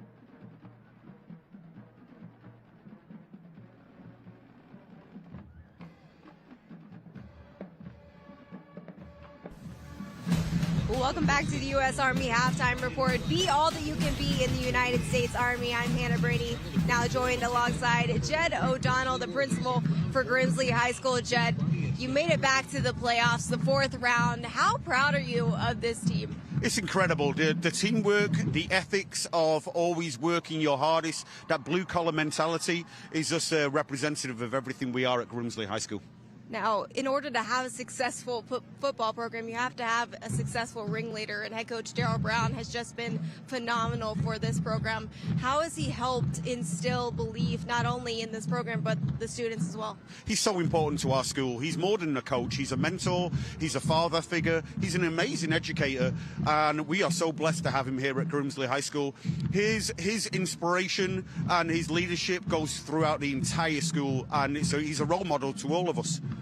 Now, it's also important to have a good school culture. How does having a successful program here at Grimsley trickle in to the culture here? Well, Grimsley's very blessed. We've got a super strong sporting culture at Grimsley. Our academics are through the roof. We have an amazing arts program at Grimsley, and we've got the incredible support that we receive from all of our parents, our students, our teachers, and our families. And it's just incredible. The school culture is just something that you can reach out and touch. You feel it in every single classroom, in the hallway, in the classroom, on the court, and on the playing field. I want to give you a moment here to say a special thank you to all of Worley Nation who has continued to show up and support you throughout the season. You know, the support that we receive not only in Greensboro but across the county, across the state, from the mountains to the beach, and even going across the country. The emails, the text messages, the DMs that I receive on a daily basis is just amazing. And we just want to say that we hope we're doing you proud. And remember, as always, go Whirlies. Well, that's amazing, especially the crowd support here tonight in the 20-degree weather. Well, Jed, thank you so much for spending a few moments on the U.S. Army Halftime Report with me. Thank you for having us. Well, stay with us. We have a whole lot more in store for you here on the U.S. Army Halftime Report. Don't go anywhere.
Welcome back to the U.S. Army Halftime Report. I'm Hannah Brady, now joined alongside the principal for Hough High School, David Farley. David, thank you so much for spending a few moments on that halftime report with me. Now, talk to me a little bit about the Hough football program. This game is incredible already, so just tell me a little bit more about it. We've had a great season. I'm looking forward to a great second half. We get the ball at halftime, so we've got to put some points on the board to make it competitive here in the second half. But the football program year in and year out is great. The football players are phenomenal. Coach Baker is the best. And, year in and year out, we put out a great football program. Now, not only do you have a successful football program, but you also have other successful athletic programs as well at Hough. Will you talk to me a little bit about what's been successful this year? Yeah, our leader, Lori DeMarcus, our athletic director, she does an absolute phenomenal job with all of our student athletes. She's a huge supporter of gratitude, community, and just really does a great job supporting our coaches and our student athletes. But every sport, our women's volleyball, girls soccer, men's soccer, our basketball programs that are going right now, wrestling, baseball and girls softball, just all our student athletes, all the work that they put in, and they just really do a great job of supporting the community is what I'm most proud of. Now, you've been the principal for 9 years. This is my 4th year as principal, but I've been at Hough for 9 years. For 9 years, so a pretty long time. You've been around the program. What do you love most about Hough High School? There's a lot of things that I really love about Hough, but by far what I love most about Hough High School is the students. They're absolutely amazing, dedication in the classroom, great hearts. They come out and they support one another. It's a great school. Well, they definitely came out in support tonight in the cold weather. But David, thank you so much for spending a few moments on the halftime report. Have a good evening. Earlier this week, we had the chance to catch up with our U.S. Army correspondent, Marcus Brown. Check out what he has to say.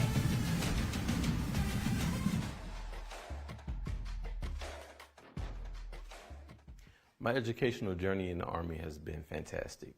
So receiving my undergraduate degree as well as my master's. My MOS is similar to UPS. If it fits, it ships. I'm a logistician by trade.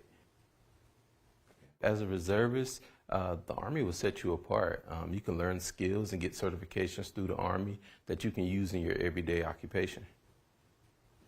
So the healthcare perks are amazing. Absolutely no co-pays, so that's no money out of your pocket.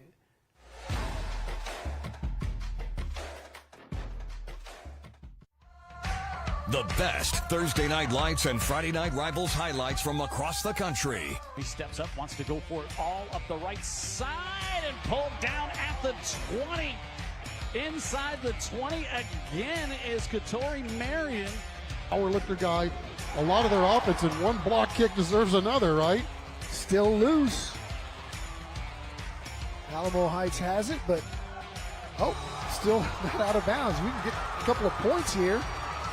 Another pitch, and they've got room. Miracle on the Mississippi. You got to be kidding. It's Max Bacon. Takes for himself now towards the left sideline, still on his feet, still up. Tic-tac twirls in.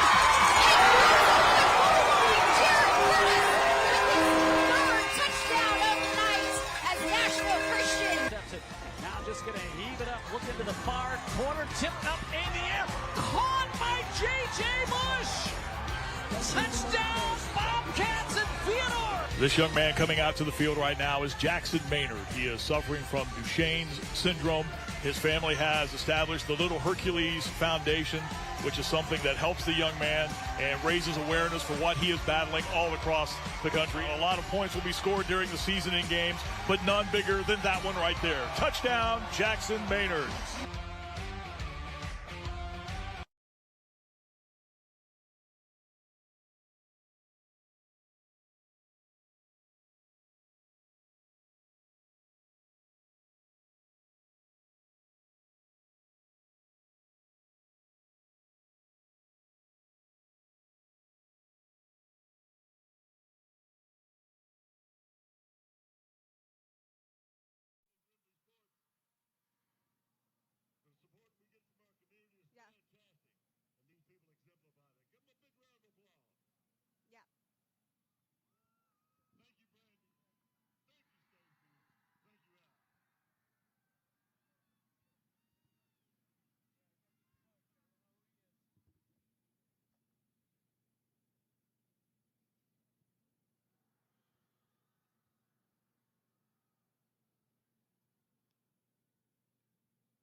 The North Carolina Department of Health and Human Services is proud to present you with this medical game plan. So there are 3 main respiratory viruses that we worry about at this time of year: flu and COVID-19, which affect us all, and also RSV. RSV stands for respiratory syncytial virus. It's a major health risk for older people and for infants. In fact, RSV is the leading cause of hospitalizations for infants in the United States. It's a respiratory virus, and it can start off feeling very much like a common cold, but in some cases it can quickly become something much worse that can even put you in the hospital. Fortunately, we now have vaccines available for RSV that offer protection against this virus. If you were vaccinated against RSV last year, then you're already protected. You don't need a second dose at this time. However, some infants and children who are at higher risk might need another dose before their second RSV season.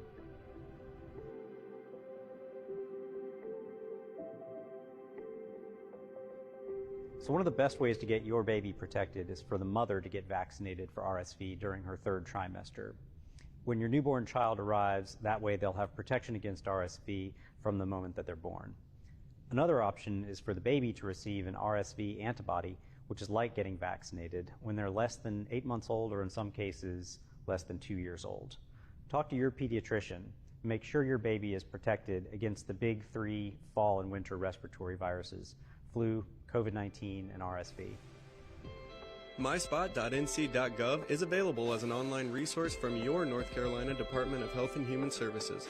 Check it out for the latest information about where to find flu and COVID-19 vaccines near you and opportunities for free vaccines. The North Carolina Department of Health and Human Services is proud to present you with this medical game plan.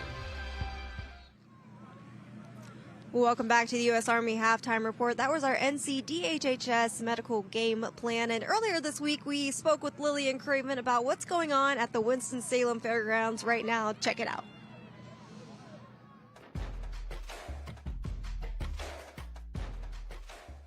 There are lots of ways to get involved on ice at the arena ice rink. Of course, we have public ice skating, which is a big hit in the winter months where you're holed up in the house. So we expect lots of crowds, especially after the holidays in the ice rink. There are lots of ways to play hockey. We've got adult leagues, youth leagues, and we play hockey, which is in collaboration with the city's Parks and Rec department. And youth can come play hockey and work on skills and play pickup games. So lots of fun ways, and that's all on our website.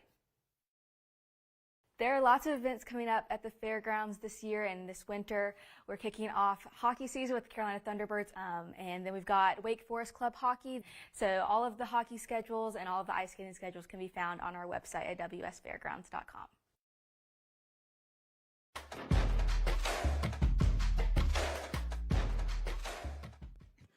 Welcome back to Greensboro. Impressive scoring first half, 21-6 at the break. 2 of the top 5 teams in the state. Let's dive into some of the numbers from that first half, because Grimsley's run the ball at a proficient rate, 10 yards a carry. Mark, and then Hough. He's had a couple of nice drives, but turnovers making it tough down the stretch. Yeah, just turnovers and a lack of execution really for Hough. They started out so strong, not able to sustain that through the first half. As soon as the wind came out of their sails, it went right over into Grimsley's, and the Whirlies took off. No pun intended, of course, with the wind. But Dorothy would have something to say about that. She might, but there was definitely a shift in how the game went from that point going forward. Hough gets the first points on the board. From there, it's all Whirlies, and all thanks to number 22, Mitchell Summers. Mitchell Summers with 175 yards rushing. And Blankney, 6 of 14, missed a couple open targets, and we're getting ready to hear from Coach Sean Baker here in just a second. And here's Hannah Brady down with the coach. That you would have liked? How do you clean up some things on offense in the second half? We just got to be more efficient. We're missing a lot of plays. We missed a deep ball. We threw the wrong guy. We just playing out of character right now. We got to get back to playing our ball. What was the message in the locker room to come back out and start fast in the second half? We hadn't been down like this all year. This is the time to show our heart, show our grit, fight for each other, and let's get it done. Thanks, Coach. Best of luck in the second half. Thank you. Guys. Sean Baker brings up a good point. Hough will not only get the football first, but a chance to get their offense moving here in the third quarter. Well, that's what they need to do. I mean, if they want any real chance of hanging in this football game, they can get in and start thinking, hey, we got to score on this drive. That's got to be what happens here. Get some momentum back on your side. Go out here and put some points on the board to start the second half. When we come back, second half kickoff here in Greensboro. Our My 48 Game of the Week continues after this.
To Greensboro, North Carolina. This is the 4A regional semifinals. The winner will take on the winner of East Forsyth and Weddington. And right now, Weddington in prime position to win that game.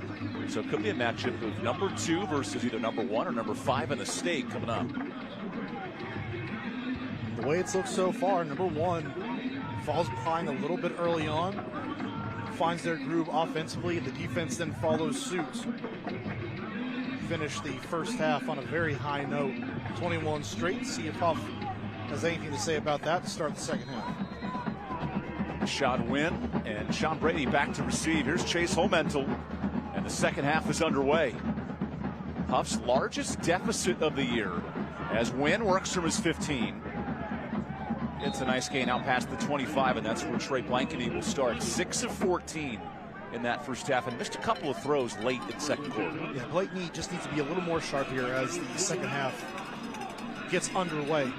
Really for Hough, if they're going to mount a comeback here in Greensboro, they've got to start putting drives together, and it's got to be with a little bit of a sense of urgency right now. Because you know, Grimsley's not done scoring the football to this point. You've got to act like every single drive going forward now here in the second half is your last. Have that sense of urgency, and you will find yourselves at least in a position better than where they're at now. Matchup of a Charlotte-based Hough program and a Greensboro-based Grimsley team. Trey Blankeny start the second half. Quick out route to Brady. Brady jukes one and is slammed down after a gain of 3. Grimsley's did a nice job corralling these open receivers today. They have. The sure tackling has been there, swarming to the football as well. But the first guy, unlike what we've seen from Hough throughout the year, is getting these carriers down on the ground. Hough in that first half, just 5 yards of play. Grimsley over 11 yards on offense. Trey Blankeny on 2nd and 7. Goes short. Since the good catch, and Ciso and a first down. He'll get 8. A little bit of eye candy over the middle of the field. 2 drag routes crossing over. Defense kind of shades that way a little bit, opens up along the sideline. Nice pitch and catch that time. And Ciso. 27th reception for the senior tailback. Is very elusive out of the backfield. Big guy, but soft hands out of the backfield. Now, fresh set of downs. Here's Enciso, dragged down immediately. Jaden Wardlow on pursuit. And this defensive line is getting penetration tonight. They are. Initially, they weren't. Hough was doing a great job of changing the line of scrimmage, moving that defensive front of the Whirlies back. But since then, they have continued to push their way back against that Huskies offensive line. Reestablished everything, and now have turned into the aggressors. They are making that contact, and they are making life more difficult on the Huskies up front. Including number 40, Fort Hidalgo, the former JV standout, now checking at the D-line position. 2nd and 8. Enciso blowing through the blockers. And Enciso shoved out of bounds. His ability to break tackles, move his feet, how has that impacted the Hough running game? Well, it's been great. When he's broken contain like he did on that play, getting outside the tackle, there's no one there for him, just backside to backside counterplay. Nice play call, but it's the physicality that he runs with that makes him such a dynamic runner in those situations. Enciso over 8 yards a carry. One of the largest tailbacks left in the state playoffs. He's physical at 6 foot 200. Now high snap on 3rd down. Enciso makes something of it and cuts into Grimsley territory for the 1st down. That is a miraculous play by Trey Blakeney. Getting that football down. High snap almost turns into disaster. Sticks his paw up in the air, brings it back down, and still Enciso has the patience to also stay on schedule with him. Wait. That had disaster written all over it. What a play by Trey Blakeney. Can you get mossed on your own catch? That one-hand snag with the quarterback. What a play by Blakeney to save a fumble. It's a really good understanding, though, between Blakeney and Enciso. He waits and waits and waits. Finally, the ball comes down. They just run the play. Now 1st and 10. Much better snap. Enciso powers forward for a yard, maybe 2. Get a feeling right now that they're trying to establish that running game. Get it back. Establish on the stop. That physicality back into the football game on their side. They lost it as the first half went on. Now they're trying to reset the button coming out of the halftime break. Get something done. Establish that running game. See if they can maybe suck this defense down closer to the line and take some shots over the top. Jason Enciso now at 85 yards rushing. He's been the bulk of the offense today. Here's 2nd and 10. Blakeney changes the play. Elects for the run. Enciso cuts loose. 1v1. Nice juke. And into the red zone. Explosive play at 20. I'm telling you, man. That physicality goes a long way in games like this. You see it. Enciso, he is fired up, and rightfully so. Breaks through that line. Gets past that first arm tackle attempt by Bryce Davis. And from there, it's a physical mentality down the field. It's a Crescent Ford 1st down as Enciso on 1st down. Dives forward and comes up short after a gain of 2 in the Cook Reynolds red zone. Running the smart way to get things done. Hardest part of the drive has now arrived. For Hough, the field condenses down. The defense has less to cover, so they can take more things into account. That's where you have to get to within this game. Give yourself an opportunity to score. When you have those opportunities, you've got to make sure you're capitalizing. Here's 2nd and 9. Funderburk comes in. Funderburk slips a tackle. Funderburk scores. 2nd rushing touchdown for the 220-pound tank. Physicality wins ball games in the playoffs. Funderburk scores for the 2nd time because that offensive line established the line of scrimmage on that drive. They open up a hole, and Funderburk, 6 foot 220, steamrolls his way into the end zone. A missed extra point and a missed field goal today for Hough. See how Candler Happy makes the 3rd opportunity. Good hold at the end there, resulting in the extra point. So a touchdown drive of 70 yards counters for Hough. We got a ball game here in the 3rd. 1-score matchup. Hough, Grimsley when we come back.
Thanks for watching all across the Trad and all across the state. Tonight's game is being streamed live on our YouTube and Facebook page, sponsored by Novant Health.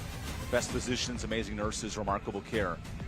With Mark Colbert, I'm Evan Budrovich, Hannah Brady on the sideline. You guys can see us up here, Hannah down there, freezing it out. And how about this touchdown run from Funderburg? That was interesting. You see the snap here. A little high again off target. Blakeney has to save that. It's the second time on the drive that he corrals a bad snap. Gets it down his running back. First it was Enciso early on the drive. Now Funderburg, patient enough for him to get the football back in his possession, get the clean handoff, and it results in a touchdown because of it. You cannot make light of plays like that in situations like this, in a game like this. Hough now finds themselves back in this fight because of plays like that on that drive. A battle of rushing touchdowns tonight. 4 of the 5 scores on the ground.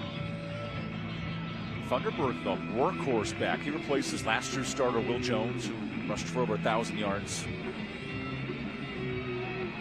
So now here comes the next part of the equation if you are the Hough Huskies. Offensively, you get out, you reestablish the game offensively, get yourself back in it, you feel good, you're in a rhythm. Flip side, how do you now stop this offense in Grimsley, which have been unstoppable after a slow start in the second quarter? There's Candler happy to kick things, pardon me. Candler happy to kick things off. Grimsley's been held in check in the kick return game today because of an elusive leg into the end zone. This is where Faison Brandon will start in the second half. Only 3 of 6, but 78 yards in the passing game. Hasn't had to do a whole lot throwing the football tonight. That's because that rushing attack has been so dominant. Mitchell Summers so good in the first half. The long distance strikes, the 2 touchdowns that he had, really helped establish a physical mindset for Grimsley offensively. Didn't require Faison Brandon to do a whole lot through the air. Mitchell Summers dominating on the ground, 175 yards rushing in that first half. And here's Summers right next to Brandon on first down. Summers takes it, bounces off one, and a short gain on first down. Good pursuit by this defensive line. Sincere Brewster, the junior, on the stop. It sounds crazy, Evan, but you almost want to stop Mitchell Summers and start putting the game into Faison Brandon's hands. Here late in the season, it's cold, you want to run the football. You take away that, you bump your chances up. It doesn't matter who you're playing at quarterback spot. Because Mitchell Summers is averaging 10 yards a carry. No stopping him tonight. Quick toss. There's Caden Cateau the catch. Slips the tackle. And Cateau dragged down to the 25, so just a gain of 2. And Cateau entered this game as the big receiving threat, 55 receptions. Correct me if I'm wrong, that's his first catch of the night. I mean, this is a guy who has established himself firmly as the top receiving threat on this team, and Hough has done a great job of corralling him, limiting his impact on the game so far tonight. The way Grimsley uses Cateau in the slot is the way Alex Taylor, now the Carolina receiver, and Terrell Anderson dominated last year for Grimsley in a trip to a region final. This offense is run through Cateau and Summers tonight. Now 3rd and medium. So many weapons. Where do they go? Quarterback keeper leaning on the Gatorade Player of the Year in the state, and he loses yards. Really nice pursuit. And a stop from Samari Matthews, the 4-star DB. You see Faison Brandon start to tuck and run. You better believe it's not a fake. He is keeping the football downhill defensively. The Huskies respond on their first drive of the second half. Great push up front, bodies flying around the line of scrimmage, and a swarm to the football, and your Gatorade Player of the Year. Here's the punting unit. Chase Homento in the punt. Short kick for Grimsley. Now dive at the 45-yard line. And now Hough did exactly what Coach Sean Brady noted. Get a stop, get the football back. There's some momentum building. You can start to see that pendulum swing back from the home side over to the away sideline. They're making some noise. You can feel a different energy right now here in the third quarter.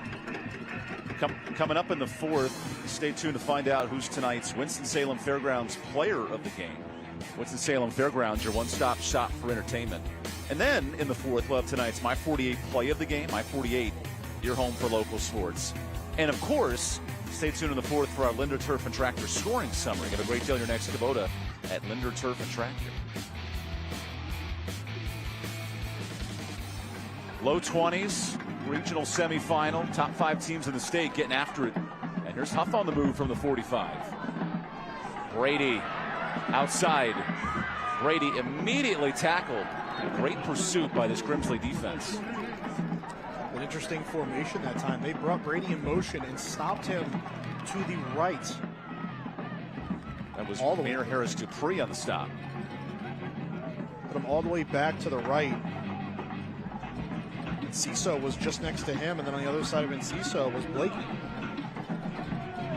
The explosive passing plays have not been there for Hough tonight, averaging just 8 yards in the air. And you can see they're trying to get the football into a guy like Sean Brady's hands, even in the quick passing game. Here's 2nd and 8. A lot of time. Blanking it, going for it all, just through the hands of Evans. He stopped running. He had the 5-star receiver, couldn't find him. Tyron Evans stopped running his route. And I'm not exactly sure why that was, but if he keeps running down the field, that is right there. Blakeney puts it exactly where it needs to be within the construct of the play. See here, he looks down the field, and there's a little hesitation. You don't see it before he comes on screen. But Evans hesitates oh so slightly, slows down on his route, and he's not where he needs to be on that play. After only 2 touchdowns as a junior, 14 scores for Evans. He's been explosive. Unable to connect there with Blakeney. Here's 3rd and 8. Blakeney pumps, little screen. Funderburk has the first, and Funderburk to the 35 before Debo trips him up. Wasn't pretty, but it was effective. Get those blockers out in front. Not a whole lot of bodies around for that Whirly's defense to bring Funderburk down. The big-bodied back gets out there, snares one, and picks up the fresh set of downs. And playing the aggressive nature of Grimsley against him on that option. You sense all those bodies coming on a blitz. Get the football out quick. Great play call. Here's Enciso on 1st down. Turns it back up. Churning the legs and a gain of 3 for Enciso, who averaged 8 yards a carry coming in. He's a tough back to stop in open space. I tell you, I love the way he runs. The aggression, the wanting to initiate that contact, that's what you want to see. When you have backs at this point in the season, when it's cold, people don't want to get hit and they still want to hit you, that is the kind of running back you want in this situation. 2nd and 7. Play action. Quick route through the hands of Brady. Another misconnection between Brady and the quarterback Blakeney. Brady's got to catch that football.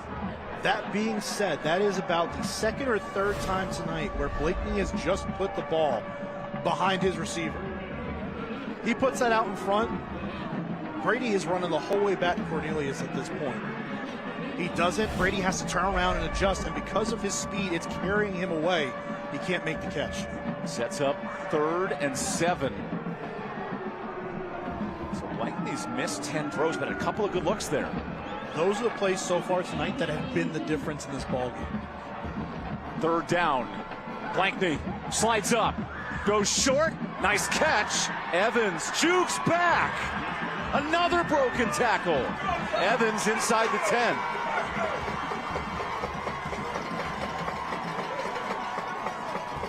It's 25 yards and into the red zone.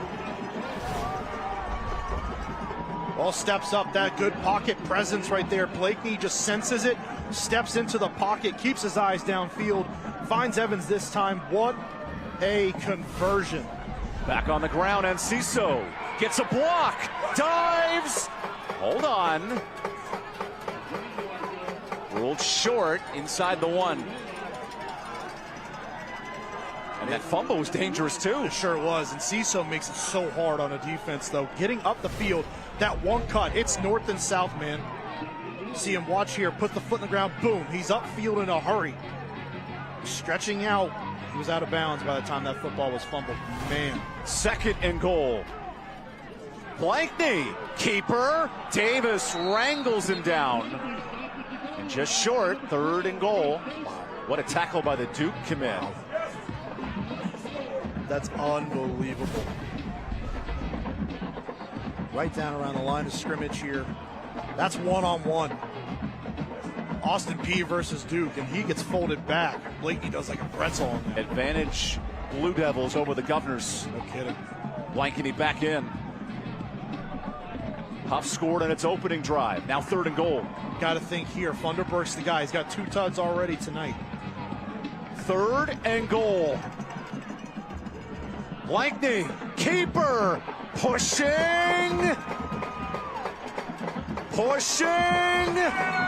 Touchdown! Powerful run from the Hough quarterback. There is no way it's designed that way. That's the handoff to Funderburk. But Blakeney does a great job. Another bad snap. He corrals it, realizes the play is broken down, and just gets upfield.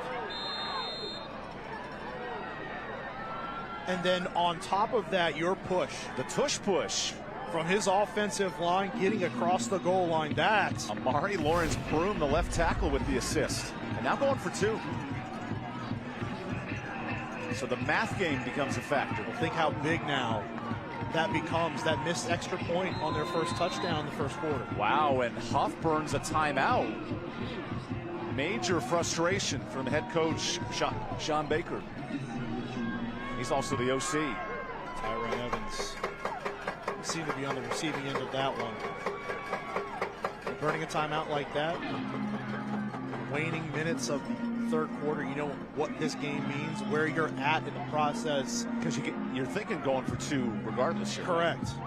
I don't think there's any question about that, but think about as the game goes on, not having that 3rd timeout in your back pocket, big deal. Big deal from a clock management standpoint, from a game management standpoint. It is huge that they don't have that going forward. Big decision here for Hough. And closed captioning for tonight's game is brought to you by Caring Hands. Caring Hands Home Health, hands-on, compassionate care around the clock. You go back to Funderburk here if you're Hough. Leave it in the quarterback's hands. I think given what we've seen so far tonight, I'm putting in Blakeney's hands and allowing him to go out there and make a play. Just allow him to go out there and make a play so he's got those options. Crucial 2-point conversion late in this 3rd quarter. Blankney to tie the game.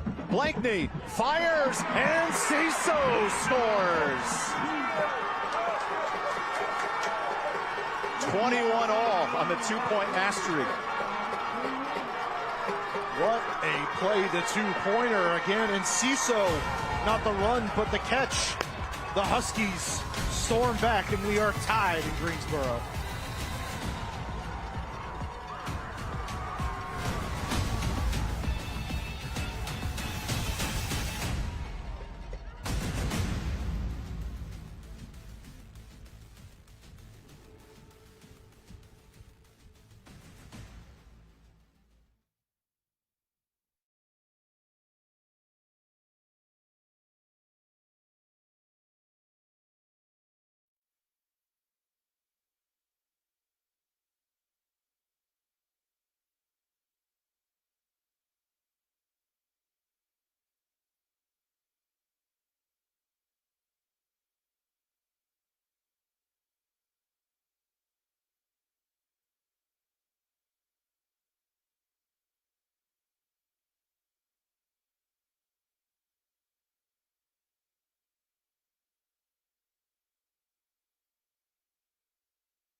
Welcome back to Jamison Stadium here on the campus of Grimsley High School.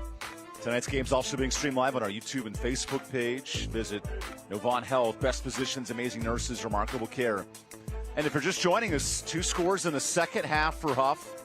An emotional response from Sean Baker's club. Pretty impressive. A team that hadn't trailed by 2 scores all year until tonight. And the way this game had gone, you start wondering about the adversity. What kind of mental makeup did the Hough Huskies have as a team? Only loss comes back in week 1 against Northwestern, a South Carolina power, 45-44. Haven't lost since, so you start thinking about where they're at mentally. I think they've answered that so far here in the third quarter. A couple of touchdown drives. First one by Land, second one by Land again until the 2-pointer by air. The kickoff from Happy. And another kick in the end zone. And Hannah Brady, how about the 2-point play from Hough? Well, Evan, after that 2-point conversion, the energy on the Huskies sideline has shifted entirely. All the players ran over to the bench and said, right now, it's our time. It's our time to win this game, guys. Remember, Hough's lost 2 straight in this rivalry, both deep in the playoffs, and you can tell it's playing a factor tonight. They know it. Don't go into this matchup now, especially here in the waning moments of the third quarter, thinking that they don't know what's happened the last 2 years. They came up here with that knowledge, and now, with it in their back pocket, they have stormed back and made this game all tied up. Here's Faison Brandon on first down. Feeds Summers. Summers immediately swallowed up. And he has 2 touchdowns of 80 or more yards tonight, but otherwise held in check. Yeah, they've done an excellent job. Those 2 touchdowns, of course, you can't ignore them. But outside of those 2 runs, they have held him in check on the ground. For a guy who's so used to just shredding defenses apart consistently, those 2 runs now stand out as the only 2 real plays that we've seen a massive impact from Mitchell Summers in this football game. And Summers, with those 2 touchdowns, now leads the state. 43 rushing touchdowns. He's been the offense for number 1 seed Grimsley. 2nd and 9. Back to Summers. Big hole. Summers does it again. Foot race. Breaks the tackle. Summers in the Hough territory. He's unstoppable. There is not a running back in this state with the footwork of Mitchell Summers. The way he just breaks tackles, but you see how the legs never stop moving. And that's what makes him great once he gets into the second level. See here, just getting up over the top, breaks the first tackle, stepping over the defender, and then churns out more yards because of it. The fact this kid's not signed to a college yet blows my mind. It's insane. 6,000 career rushing yards for Mitchell Summers, 4-year starter here at Grimsley. And he's been explosive now at 177 yards. Right back to Summers. Keep feeding the well, and Mitchell pushes the pile for 3 more. Can you say what the career rushing yards were again, Evan? 6,200 now, officially. And this kid doesn't have a college offer. I mean, that's unbelievable. You can sit here and talk to me about his size, his measurables, all that stuff. You're trying to tell me there's a kid with 6,000 rushing yards as a running back in high school, and he doesn't have a collegiate offer. If you can play ball, they will find you. Mitchell Summers, I promise you, will be at the next level. And he's partnered with the number 1 quarterback recruit in the state. Faison Brandon, who feeds Summers. Summers jukes, keeps moving the pile, and right near the first down as we tick under a minute in the third. Start thinking that he heard us talking up here in the booth. Starting to chip away a little bit. That one big run. Now 2 runs in a row where he's had an impact. You gotta wonder, with the clock ticking down, what they decide they want to do. Critical third down here, 3rd and 2. And I don't think Grimsley's going to go for it. I think they're going to take it into the 4th quarter, partner. Let's go to the 4th in this 4A regional semifinal. The winner gets a trip to play for the state, and 2 of the best teams in it continue to battle. 3rd time's the charm, 21 apiece. Round 3 continues after this timeout.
Two of the best teams in the state of North Carolina battled out for the next 12 minutes.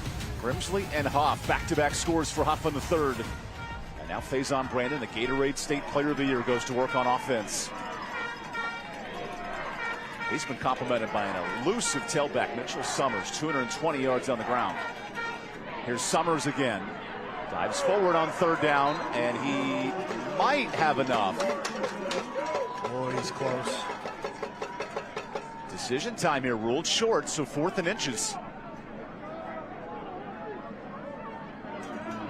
It's certainly at a point on the field.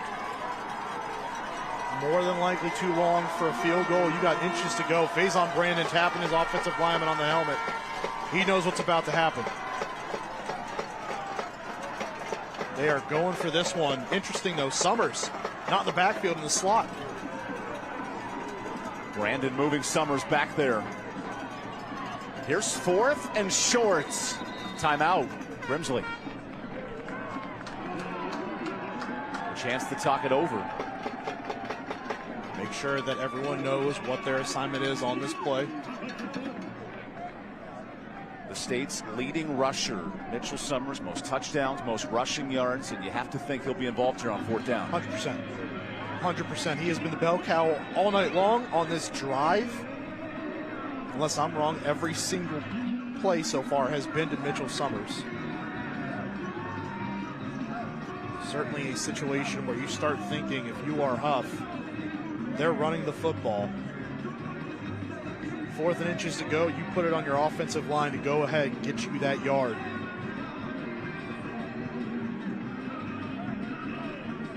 You know how aggressive Hough is. They're very capable of getting penetration. How many bodies do you commit to running the football here? Or at least playing against the run. The Grimsley team undefeated in the regular season. They've won 63 of their last 65 games. Hard to fathom. And now in a dogfight with a Hough program that's lost twice deep in the playoffs against Grimsley.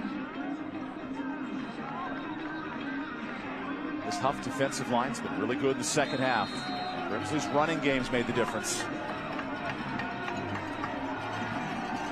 Can Hough get push up front? A critical 4th and short.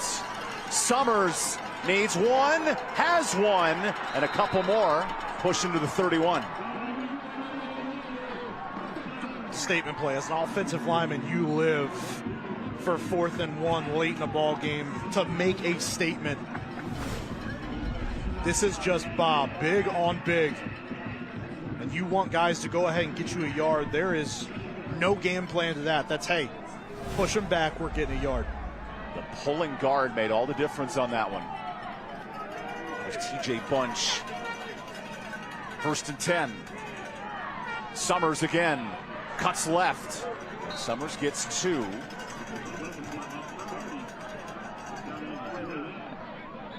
And now an injured Hough player as Grimsley was looking to go no huddle. That's Sincere Brewster slow to get up. I wonder if he's cramping a little bit. Kind of looks that way. Brewster at 30 tackles this year on the D-line. He's been rotating in and out all year, but a real good anchor. They love his leverage on this defensive line. One of the oldest adages in football, low man wins, right? So you've got to be able to get, especially as a defensive player, low underneath those offensive linemen, allow them to go to work. Good to see Brewster get back up. Oh. That may not be a good sign for Hough. Losing a starting defensive tackle. Coach Sean Baker right in the mix. He was the longtime coach at Cox Mill across the city. Gets the opportunity here at a 4A program and has put Hough right back in the state title conversation. This conversation here in the recent years, they have certainly been in quite a lot. They've now positioned themselves with an opportunity to finally break through past this Grimsley squad. The last 2 years has been their arch enemy, the hump that they simply cannot get over.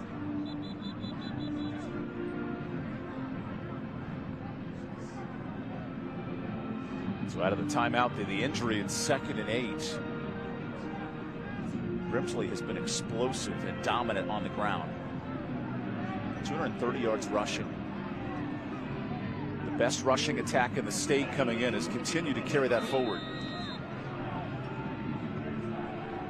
And with the reigning state champs in Weddington waiting in the wings, that's the winner will take on this club. Who can join Weddington in a region final? Summers goes to the quarterback. Brandon pushed out of bounds and a loss of 1.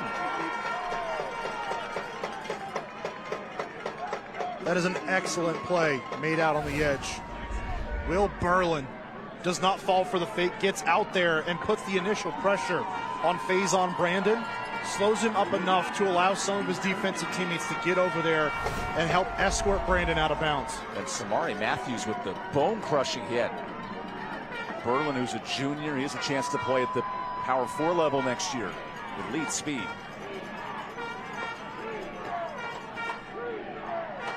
Here's 3rd and 8. Brandon rolls out. Brandon across his body, incomplete, and a flag. The coverage from Reggie Rayner, the UNC Charlotte commit. And it was close. You're putting that ball up in the air, and that is a trust throw back to the middle of the field. Pressure gets there. Coverage holds up long enough. Brandon goes back again across his body. Yeah, it's a good call. Got to allow the receiver to catch it. Yep. Rayner gets there just a hair early. Remember, in the high school game, it's just a 15-yard penalty, not a spot foul. But it is also now a first down. Keeps the drive alive. Only 3 penalties for Hough tonight. It's been a clean game. 3rd straight year these clubs, Grimsley and Hough, have met in a state tournament. Winner of this game takes on Weddington in the West Final. 1st and 10. Turning. Summers gets 4. That's a hard-earned run on the Cook Reynolds red zone. It is unbelievable. In a state where Todd Gurley of the Rams made a living here in North Carolina, dominating with the Tarboro T. It's Mitchell Summers, that next generation, 2,000 yards rushing. Todd Gurley's Amir White, Mitchell Summers. Talk about him. The Mount Rushmore, North Carolina. Brandon goes short. Nice screenplay. Touchdown. Hudson Cooper, the trickeration.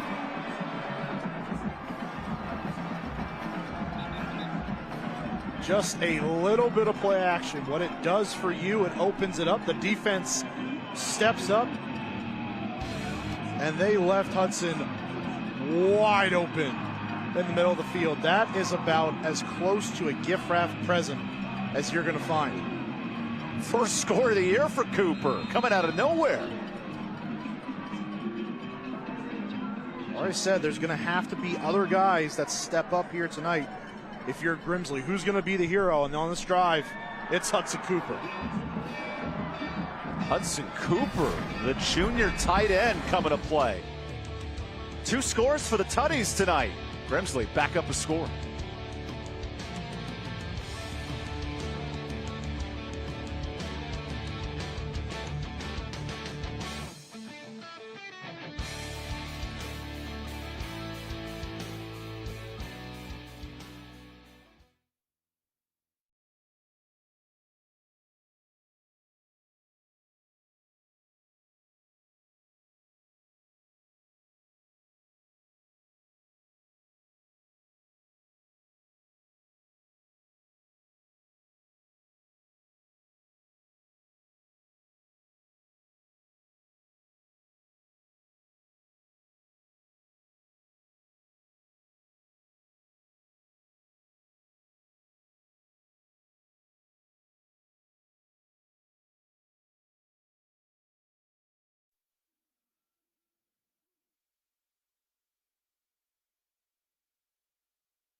What a battle. 2 of the top 5 teams in the state. Hough and Grimsley. It's a touchdown for Hudson Cooper, the tight end, his 5th of the year. And the number one quarterback in the state, Faison Brandon. Not his traditional targets, but finding the tight ends a bunch tonight. Somebody else has to make a play. You got to understand, the outside, it's been Caden Cateau all year long for Grimsley. That's been their big guy. If it's not him, it's been Caden Battle. But if it's not those two guys, who is it going to be? DJ Howerton steps up, has a touchdown tonight. He's caught fire here recently. And then his backup, Hudson Cooper, cashes in on the last drive. So it can't just always be the usual suspects. Somebody else has to help out. And that supporting cast for Grimsley has done their part tonight. Final 9 minutes to see who will face Weddington in the West Region Final. And a kickoff from Homental. That's returnable here. Brady cuts it back. Brady stays alive. Dragged near the 25. So Trey Blankety, 10 incompletions, couple of big ones in the red zone, but his running ability a difference tonight. It's made a huge difference. Just pushing the pocket, making sure that this defense can't simply rest back and drop back into coverage whenever he's back there throwing the football. And even on the designed runs, he's done an excellent job of finding those holes, exploiting them, and getting some yards. It doesn't have to be an explosive play, but as long as you're continuing to move the ball further and further down the field, you are doing your job, and that's exactly what Trey Blakeney has done here tonight. Fresh set of downs for Hough and Ciso. Nice cut, and he'll get 3 yards. 125 yards rushing now for Enciso. Clock ticks at 9 minutes and 20 seconds here in the fourth.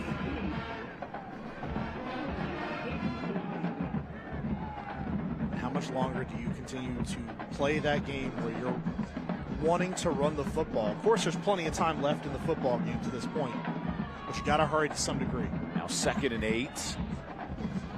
Co-coordinator and head coach Sean Baker. He's leaned on the running game a ton tonight. Hough typically a passing team, 3,000 yards through the air. Ciso in motion. Blankney tosses, and Ciso gets a crease. And that's the first down yardage, moving the chains. It's so smart to get a back the size of Enciso out on the edge. Why? Because you then put him in one-on-one matchups with defensive backs who are more than likely not going to be as big as him. See it there. He's dragging those defenders, those smaller defenders, out on the edge along with him. It's just smart play design to get your players in the best matchups. For the little tractor first down, making tall grass short. Grass is real short when it's 20 degrees out, and we're in the late rounds of the state tournament. Blankney on 1st and 10.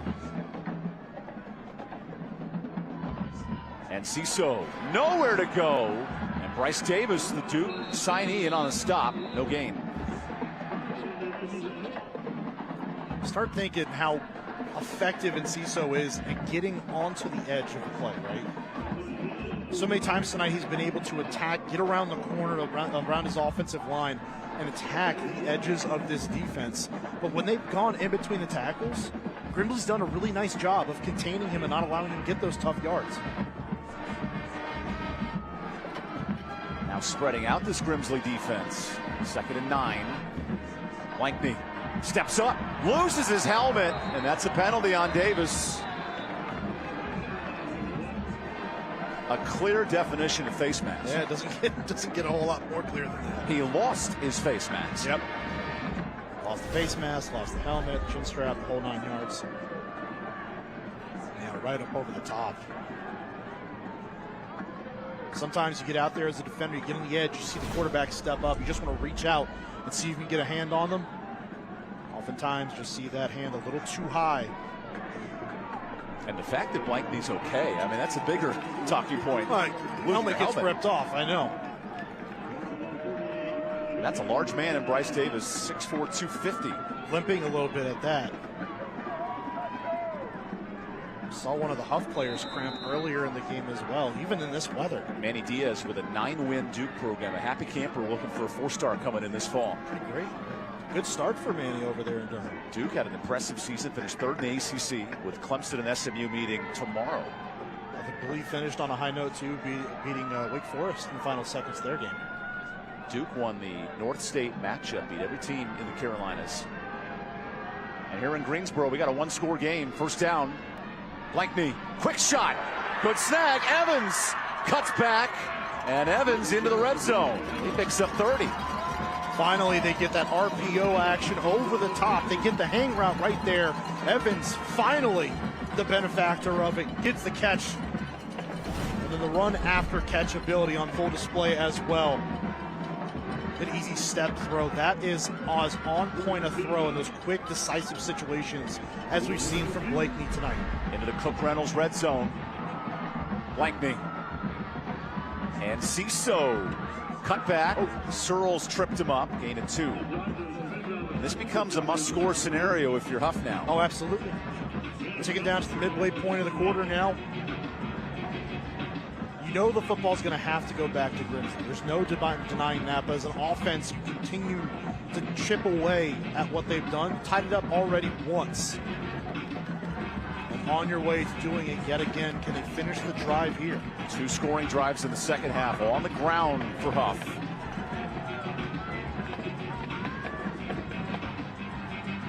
Blankney changing the play clock to 8. Blankney on second down, finds Enciso. Powers forward. He's short of the sticks. Third and medium upcoming. That play was drawn up, and if you had the actual lines how the play was supposed to go, it's exactly what happened. Enciso did not leave the track that he was supposed to be on that entire play. Great push up front by the offensive line. Good finish to the run as well by Enciso. Third straight year, Hough and Grimsley have met deep in the North Carolina playoffs. Now it's Hough knocking on the door in the red zone.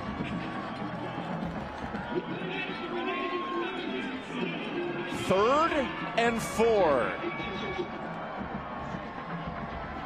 Blankney by himself. Here's the blitz. Blankney, throwback. Funderburk, uncontested, touchdown. Funderburk's third score, and Hough's within 1. How about we motion our starter out of the backfield? 3 receivers, surely we're going to throw a screen to that side to our big running back out in space. He's got blockers in front. Except we're not, because our 220 guys on the other side, wide open alone. No one home to stop him. Funderburk, a hat trick here in Greensboro. Season high 3 touchdowns for Funderburk. Remember, Hough's missed a field goal and an extra point tonight. This is Happy.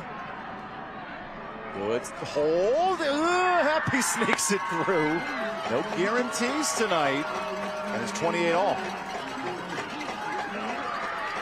Unsung heroes on the other side of plenty for Grimsley. Tonight, it's been Jamison Funderburk for the Hough Huskies. Cashes in again, and we are tied halfway through the 4th.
Closed captioning for tonight's game brought to you by Caring Hands. Caring Hands Home Health. Your family needs are our top priority. And Jamison Funderburk, 3 touchdowns. He only had 9 all year coming in. What a performance in the second half.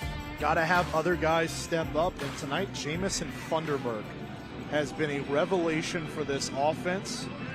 2 rushing scores. Now adds a receiving one. The trickeration and deception on full display. The Huskies offensively here in the second half have figured something out. They're able to move the ball down the field. It's been a blend of physicality in the run game and the timely plays throwing the football that have allowed them to find balance and efficiency on offense. Final 5 minutes to decide, can Grimsley or Hough match up with the reigning state champs Weddington? The lone reigning state champs still alive in the playoffs. Couple upsets tonight. Mount Airy has gone down. Reedsville has lost in previous weeks, so a lot of the reigning champions done, but Hickory's still alive at 3A level. Here at 4A football, the highest level in the state, a kick return from the 5. Grimsley brings it out, and Summers out past the 20, where he's hit hard. I feel like that's the first time I've seen Mitchell Summers stonewall ever. Summers, who's picked up 250 total yards, finally held in check. He's the leading rusher in the state, complimenting the top-rated quarterback in next year's class. Faison Brandon heading to Tennessee, old Rocky Top, for Josh Heupel. They're excited about it. Tennessee, a revelation here in the last couple of years. And a playoff team here in the college football playoff. Now a trip to the 5th round of the playoffs on the line tonight. It's Summers, squirts forward, and Summers spins for 3 yards on first down. And he's tripped up by an injured Chris Hilliard, the defensive tackle. So we'll stop the clock.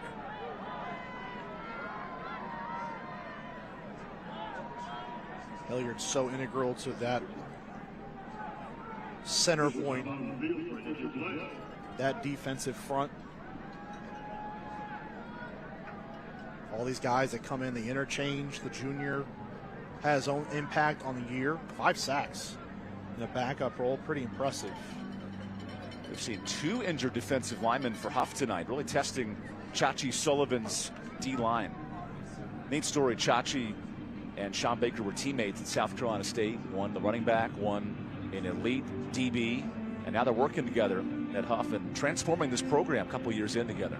Chachi's been there since Hough came into existence. Not just the football program, the school as a whole. Took the student body from a couple of the surrounding schools in the area, and of course, as they always do, makes up a new school in Hough. Nestled over there in Cornelius, so about an hour and a half, 2-hour drive for them this evening. But man, it says a lot when you've got guys that have been there for the entirety of the program since 2010. And that makes a big difference when you're trying to build a culture. And you've got a guy like Chachi Southern that sets the tone. Even when we talked to him before the game, you could tell there's this quiet intensity to him. You asked him if he calls plays either down on the field or at the booth. He says, nah, man, I got to be down here with the action.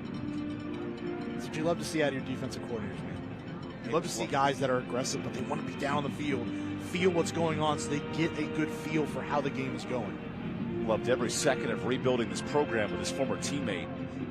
And now for Grimsley out of his long timeout, 2nd and 8. You've seen Hough march the ball down 3 times in this half. This is a must-score drive if you're Grimsley. Absolutely. Absolutely. The way that Hough has been running their offense here in half number 2, again, they figured something out. They found a good balance offensively. These next couple of plays are the 2 biggest plays, at least in this down and distance, of Grimsley's season right now. For a team that really hasn't faced, if we're being honest, much of a challenge since they played Rolesville in week 2, which they won 35-20. You haven't really seen Grimsley go against an opponent where you're like, hey, that's a super quality win. Now they have one that comes into their house. Yeah, Grimsley's beaten 3 ranked teams in the state, including Rolesville, who's in a region semifinal on the other side of the bracket, on the east side. But in terms of Western opponents, it's really a step up for both these clubs tonight. They've lived up to it. Yeah, it's been exactly what you hear all week, everything that it's built up to be. The battle, the rivalry that has kind of blossomed between these 2 programs, just from the playoff meetings here the last couple years. So as we continue to mend to the injured D lineman, Chris Hilliard. A reminder, it's a busy Saturday. Not only great high school football tonight, but championship Saturday. Of course, in Charlotte down the road, SMU and Clemson, the nightcap. Arizona State and Iowa State in the Big 12. And talk about playoff seeding. Texas, Georgia, Part 2. There's a lot a lot that can reshape the way the college football playoff looks tomorrow afternoon and evening. Those 3 games in particular, the winner of Texas fighting to get that real big signature win on their record. And of course, Clemson out of nowhere, the benefactors of Miami going down to Syracuse last week, find themselves in the championship game yet again. Clemson losing what they thought would be an elimination game against South Carolina to then get the benefit of the Miami loss. It's a fun time at the high school level and the college level. Good news, we have more football. Hey, by the way, there's a Simpsons cast to this. You're going to check it out on Disney+. But the regular broadcast, Joe Burrow and the Bengals take on Cooper Rush and the Cowboys. Bengals fighting for their playoff lives, and Cowboys are out of the hunt. Leading with Cooper Rush, huh? That's what they got. You just going quarterbacks there? Is it CeeDee Lamb? Well, that's what the script says. I just read the script. Chris Hilliard now has to go into a boot in his leg. Be tough to see him come back. We'll see. Well, that's a key defensive player up front as well. Really good at getting penetration to the backfield, resetting the line of scrimmage whenever he's in the football game. Certainly here in the late stages, something to keep an eye on. You can see there the emotion coming down from him. Multiple defensive linemen injured tonight for Hough. This is a loaded group. In comes Emmanuel Gregory to fill that spot on the D-line. 2nd and 8. It's Summers. Gets outside. Summers cuts. And he has the first to the 35. Mitchell Summers nearly 250 yards tonight. Just so shifty. At the point of attack, it's so hard to bring down a guy like Mitchell Summers. One, because he's small and you get that shiftiness, but he's so quick. When he makes those cuts, he's so decisive getting up the field. Now some quick tempo for Grimsley. 24 carries for Summers tonight, doing it all. The #1 tailback by yardage and scoring in the state. Fresh set of downs, Summers again. Takes his time, and Mitchell gets 2. Good stop by the DN, Cameron Sear. Start wondering, you want to get back into the groove of things. That long wait on the sidelines there for the injury cools the bodies down a little bit, get some up-tempo going, fire everything back up, and see if you can continue to find that rhythm. Starting linebacker Aiden Bell subbed out on the play. So here's Grimsley on 2nd and 7.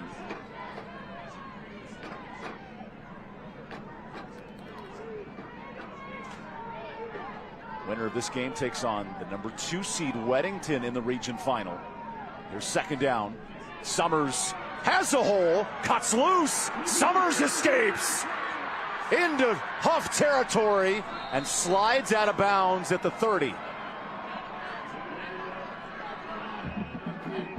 Mitchell Summers over 270 yards tonight. Mitchell Summers running out of his cleats that time.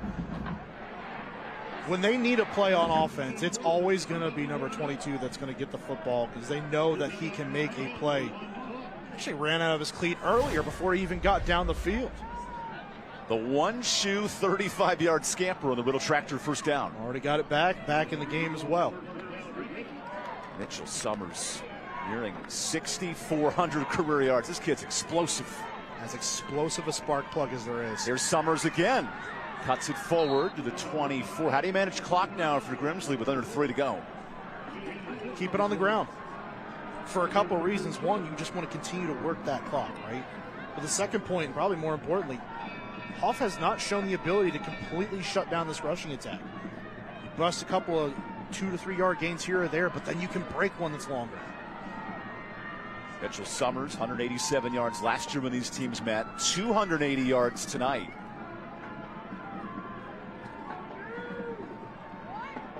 As Grimsley right outside the red zone. First down.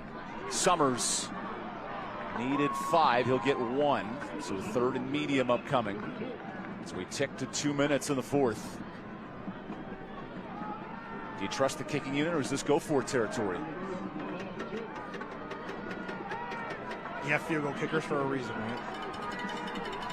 I know in high school that's a tall ask for any kicker, especially in a spot like this. But depending on your down and distance, I tell you, if you're within 2 yards, they're going for it. Sets up 3rd and 4. Brandon feeds Summers. Summers is short. And decision time with a minute and a half to go. Hough is not using a timeout. Okay, now they will for an injury. So it's an official timeout. Measuring. Look at Jackson Henry. Is he going to get the call here with a minute 24 left?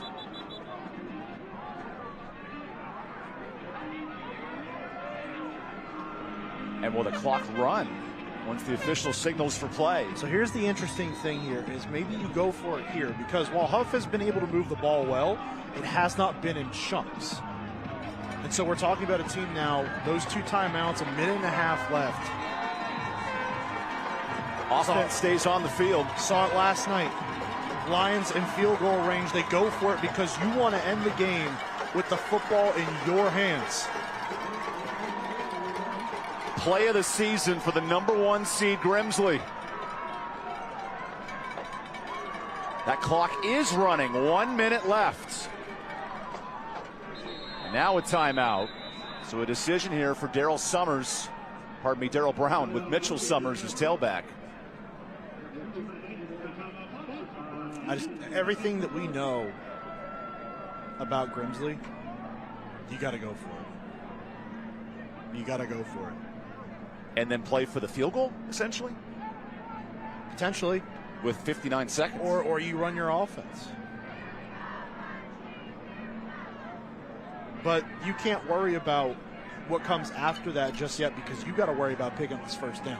3rd straight year this matchup's come down to a 1-score game. Overtime in 22.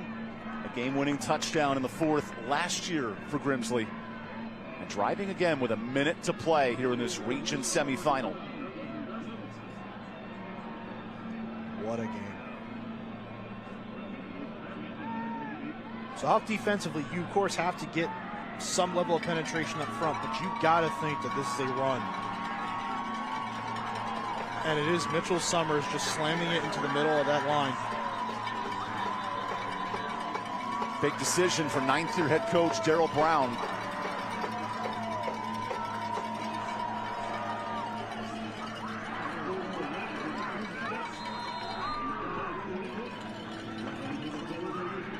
Do or die.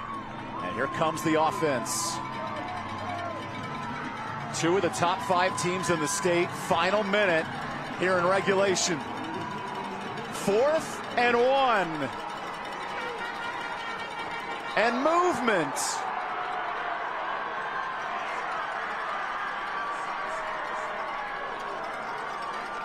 A false start for Grimsley.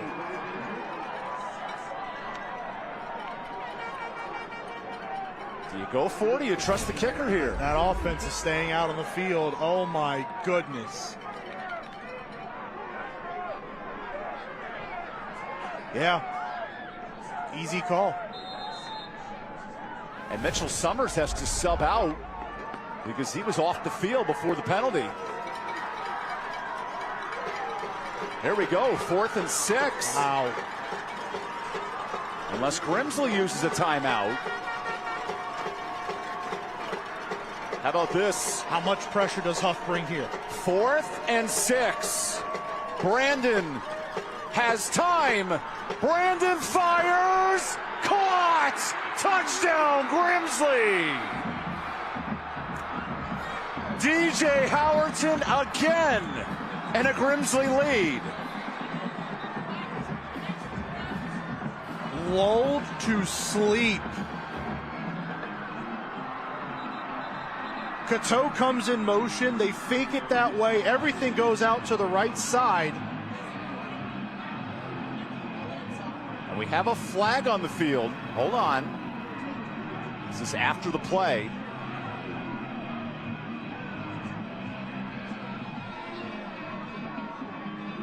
If that stands, that is such a genius play call by this offensive staff. You motion everything out to the right. The play follows Faison Brandon to the right side of the field. Howerton is wide open, all alone by himself. This is after the play.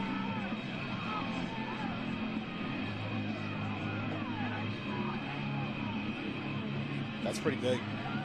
So that affects the kickoff. Yes, it does. That's pretty big. That's a field position thing. And still some time for Hough. And Jackson Henry, who made the game-winning field goal in overtime 2 years ago when these teams met, looks to make it 7. He does. And now Hough with 52 seconds to come back. Just watch here. Toe comes in motion. The entire defense flows out. Howerton comes back across the formation, starts out on the right, and just sneaks out the backside. Not a single defender was within 20 yards of him when he caught that football. Now that taunting penalty gives Hough a lot of chances here in the last minute. That's the back end of the play. So now the kickoff moves further back. You give them essentially free field position that way. And Hough still has 2 timeouts left on the board. And 2 receivers who can do damage at any point in time from anywhere on the field. This game's far from over with 52 seconds left. Late game heroics from Faison Brandon, the top-ranked quarterback in next year's class. And it's becoming Faison Brandon's world right now. You and I had talked before the game. The thought is, how do they stop? If you are Hough, how do you stop Grimsley? So this kickoff from the 25-yard line. Of course, you sit there and say, well, we got to stop Mitchell Summers. We got to stop Faison Brandon. There have been a lot of games where Faison Brandon had to take over this game. Because Grimsley is so good at what they do, there were a lot of games where he was out by halftime. He didn't have to throw a ton of passes. Tonight, he had to be the guy on offense. And when it wasn't Mitchell Summers running the football at distance, at nauseum, it was Faison Brandon making plays down the field, getting his guys the football. 52 seconds left in this fourth quarter. What can Hough orchestrate late? Here's Holmental. Good kick. Brady from the 20. Brady gets a block, and nice field position here for Hough with 46 seconds left.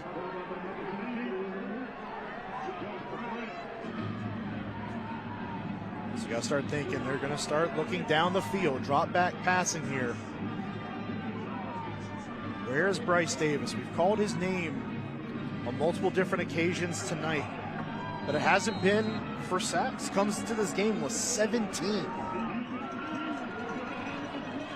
46 seconds left. For Grimsley, those 2 receivers at the bottom, Brady and Evans, they've got to be on your top priority list. Blankney on first down. Looks left. Goes short. That's a catch. No, rolled incomplete. Lost it on the ground. And they will. Okay, this is confusing. It's ruled a catch and out of bounds. Yes. 41 seconds left. On point, on target, on time. Great throw there by Blakeney. That a little bit behind. Brady has to wait for it, but good job slowing down to catch that football and then getting out of bounds. Sean Brady, the Gardner-Webb signee at the FCS level. There's a late comeback with 41 seconds. Blankney has time. There's the first down. Good tackle in open space. And the clock stops for the moment, resetting on the Brady connection. 35 seconds left. Clock moving. Blankney wants Evans. Lot of coverage, pass interference. Yeah. And I don't know that he even had to make that play getting out there. Ramir Harris Dupree out in coverage that time. 26 seconds remaining, and there's a big flag. Pass just seemed to sail. Did not need to make that contact.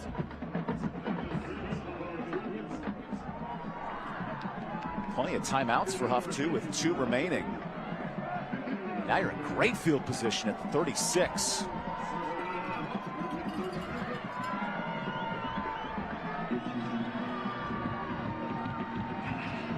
Wow.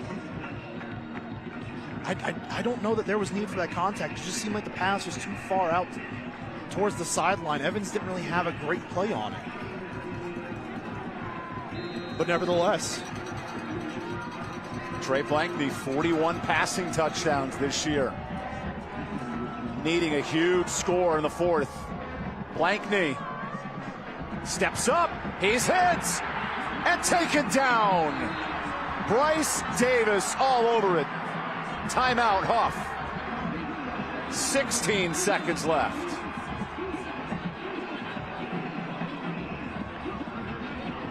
Well, there he is. Finally, the pass rush gets home. Bryce Davis waiting for him to make that impact on this game tonight.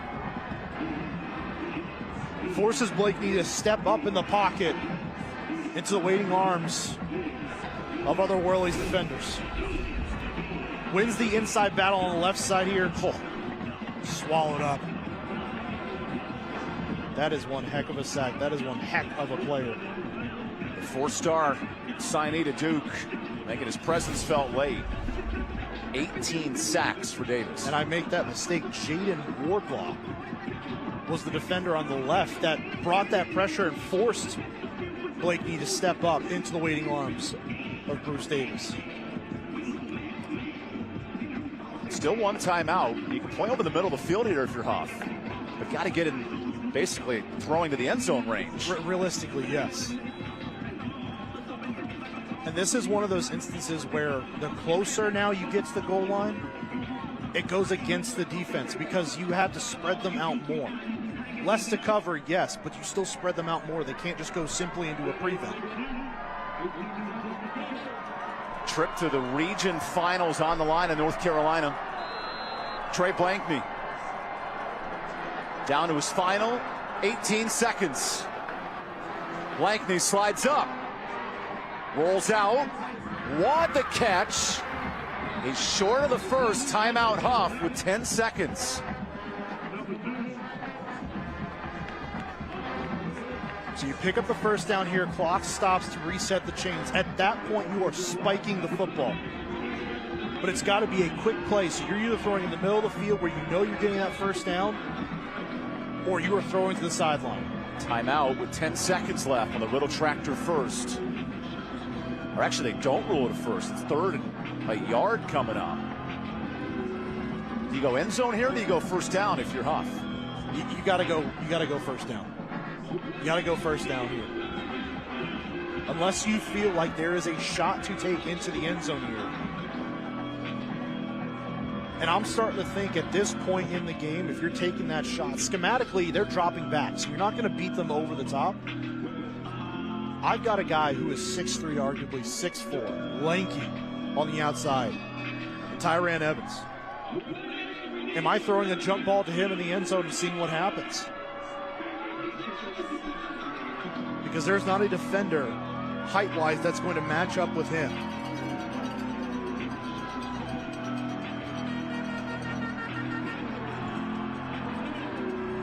Grimsley can taste a trip to the region final versus Weddington. Hough down to its final chance.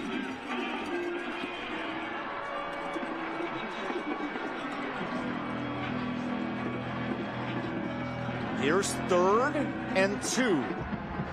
Blankney steps out. Blankney, end zone! Knocked away, but still 3 seconds. Still time, and 4th down.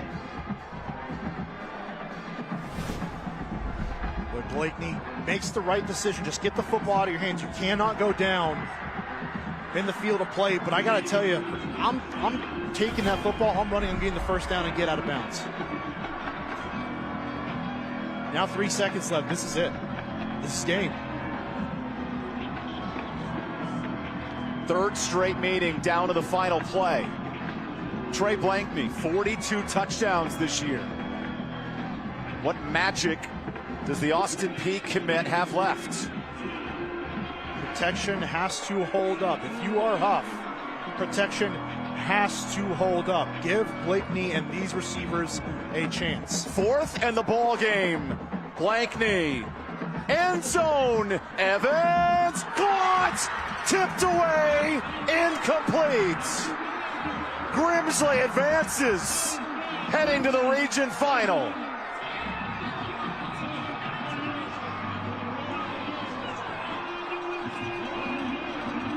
Evans nearly had it.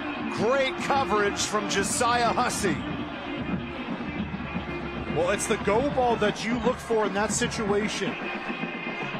You're taking that shot down the field to your tallest player, your biggest receiver, and you're saying, go make me a play. The coverage too tight down the field. What a game. We'll come back with more from Greensboro.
Welcome back to Jamison Stadium. Electric finish.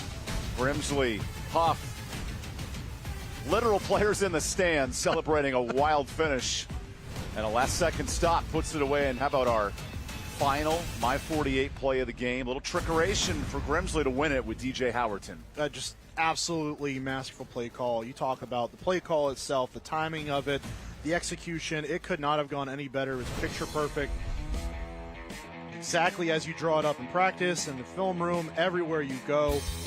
DJ Howerton just sneaks out the backside. No one, again, within 20 yards of him catching that football. He strolls in the go-ahead touchdown. That is the My 48 Sports play of the game. And Mitchell Summers, 287 yards tonight. Dynamo. Everything they needed him to be tonight, he was. The long rushing touchdowns, of course, were the highlights. But it was everything else, the tough running he did in between the tackles, fourth down conversions. This was the premier running back in this game tonight. Mitchell Summers does it yet again. And the celebration's on. There's Mitchell, celebrate with his family, and a rematch with Weddington in the region final. 2 rounds away from the state championships. It's a fun night. Our Linder Turf and Tractor scoring summary. Linder Turf and Tractor, your choice for Kubota construction and agricultural equipment in the Greensboro area. Man, what a finish. Last minute touchdown. Hough a chance late, but too much in the number 1 seed. Yeah, and everything that we kind of thought going through the postseason play, thinking, oh, this game has to be here, has to be like this, how everything has to shake out. We kind of looked at this game and said, hey, if we can get to this point, we're going to be sitting pretty, and man, did this game deliver. Mitchell Summers and this Grimsley crew having so much fun. 1, they forgot it's 20 degrees out, and 2, we got to talk to Hannah Brady. I promise you, there is not a person on the field right now that feels like it's 20 degrees. Not on the winning side, that's for sure. The adrenaline that's got to be pumping through there right now is unreal. 3 straight years these programs have gone back and forth, and it literally comes down to the final minute. Can't say enough about Grimsley. Can't say enough about what Hough did either. A great effort by the Huskies, but for the third year in a row, not able to seal the deal and get it done. Okay, now she's ready on the field. Hannah Brady, take it away. Coach, you told me this week you wanted to stay poised and stay composed. How did this team do that to get the win tonight?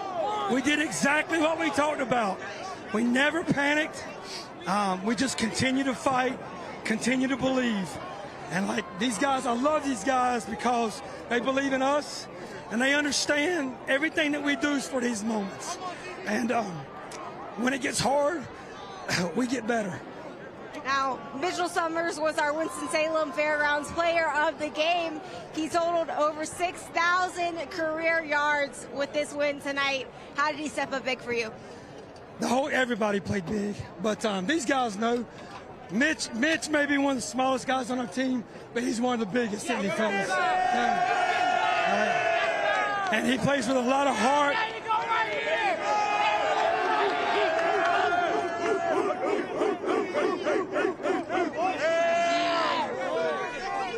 He plays with a lot of heart and a lot of passion, like a lot of our guys, and he's just a model of what we're all about.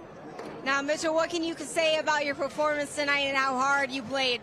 I couldn't have done this without my team. The preparation that we had during practice, they pushed me to my limits. I put all my faith in my O-line, my D-line, everybody on my team. We going to remember the one. We got till next week. Well, you are our Winston-Salem Fairgrounds player of the night. But, guys, you move on to the next round, your third time beating Hough in the playoffs. What does this say about this team? Well, first of all, I got a lot of respect for those guys. And, they're down 2 scores at the half. They battle and get back in the game. That speaks volumes of their character and their coaching staff. So got a lot of respect for Coach Baker. I like him. He's a good friend of mine. So just proud of our guys, how they fought. It's a great high school football game, and this is what high school football is all about here tonight. Well, congratulations to all of you, and enjoy this win, and best of luck in the next round of the playoffs. Yes. That's the winner right there. We want to take a moment to thank all of our sponsors who made this special playoff game possible. Capital Metals and High Point Cook Rentals and Mountain Fried Chicken, among many others. And finally, to all these teams to make things happen, including Hough coming up from the Charlotte area for a fun playoff matchup. Coming up next, we'll see you for the state championship game in a couple of weeks. December 20th and the 21st in the Raleigh or Chapel Hill. Check it out on My 48. For our talented crew all season long, for Drew DiMarcantonio, he's got a baby coming, and what a treat for all of us tonight. For Lori Bates and our talented crew, Mark Covert, Hannah Brady, I'm Evan Budrovich, many more to thank. Fun season of high school football. Grimsley, top-ranked team in the state, moving on to face Weddington in a region final. For all of us here in Greensboro, we say good night on My 48 Sports.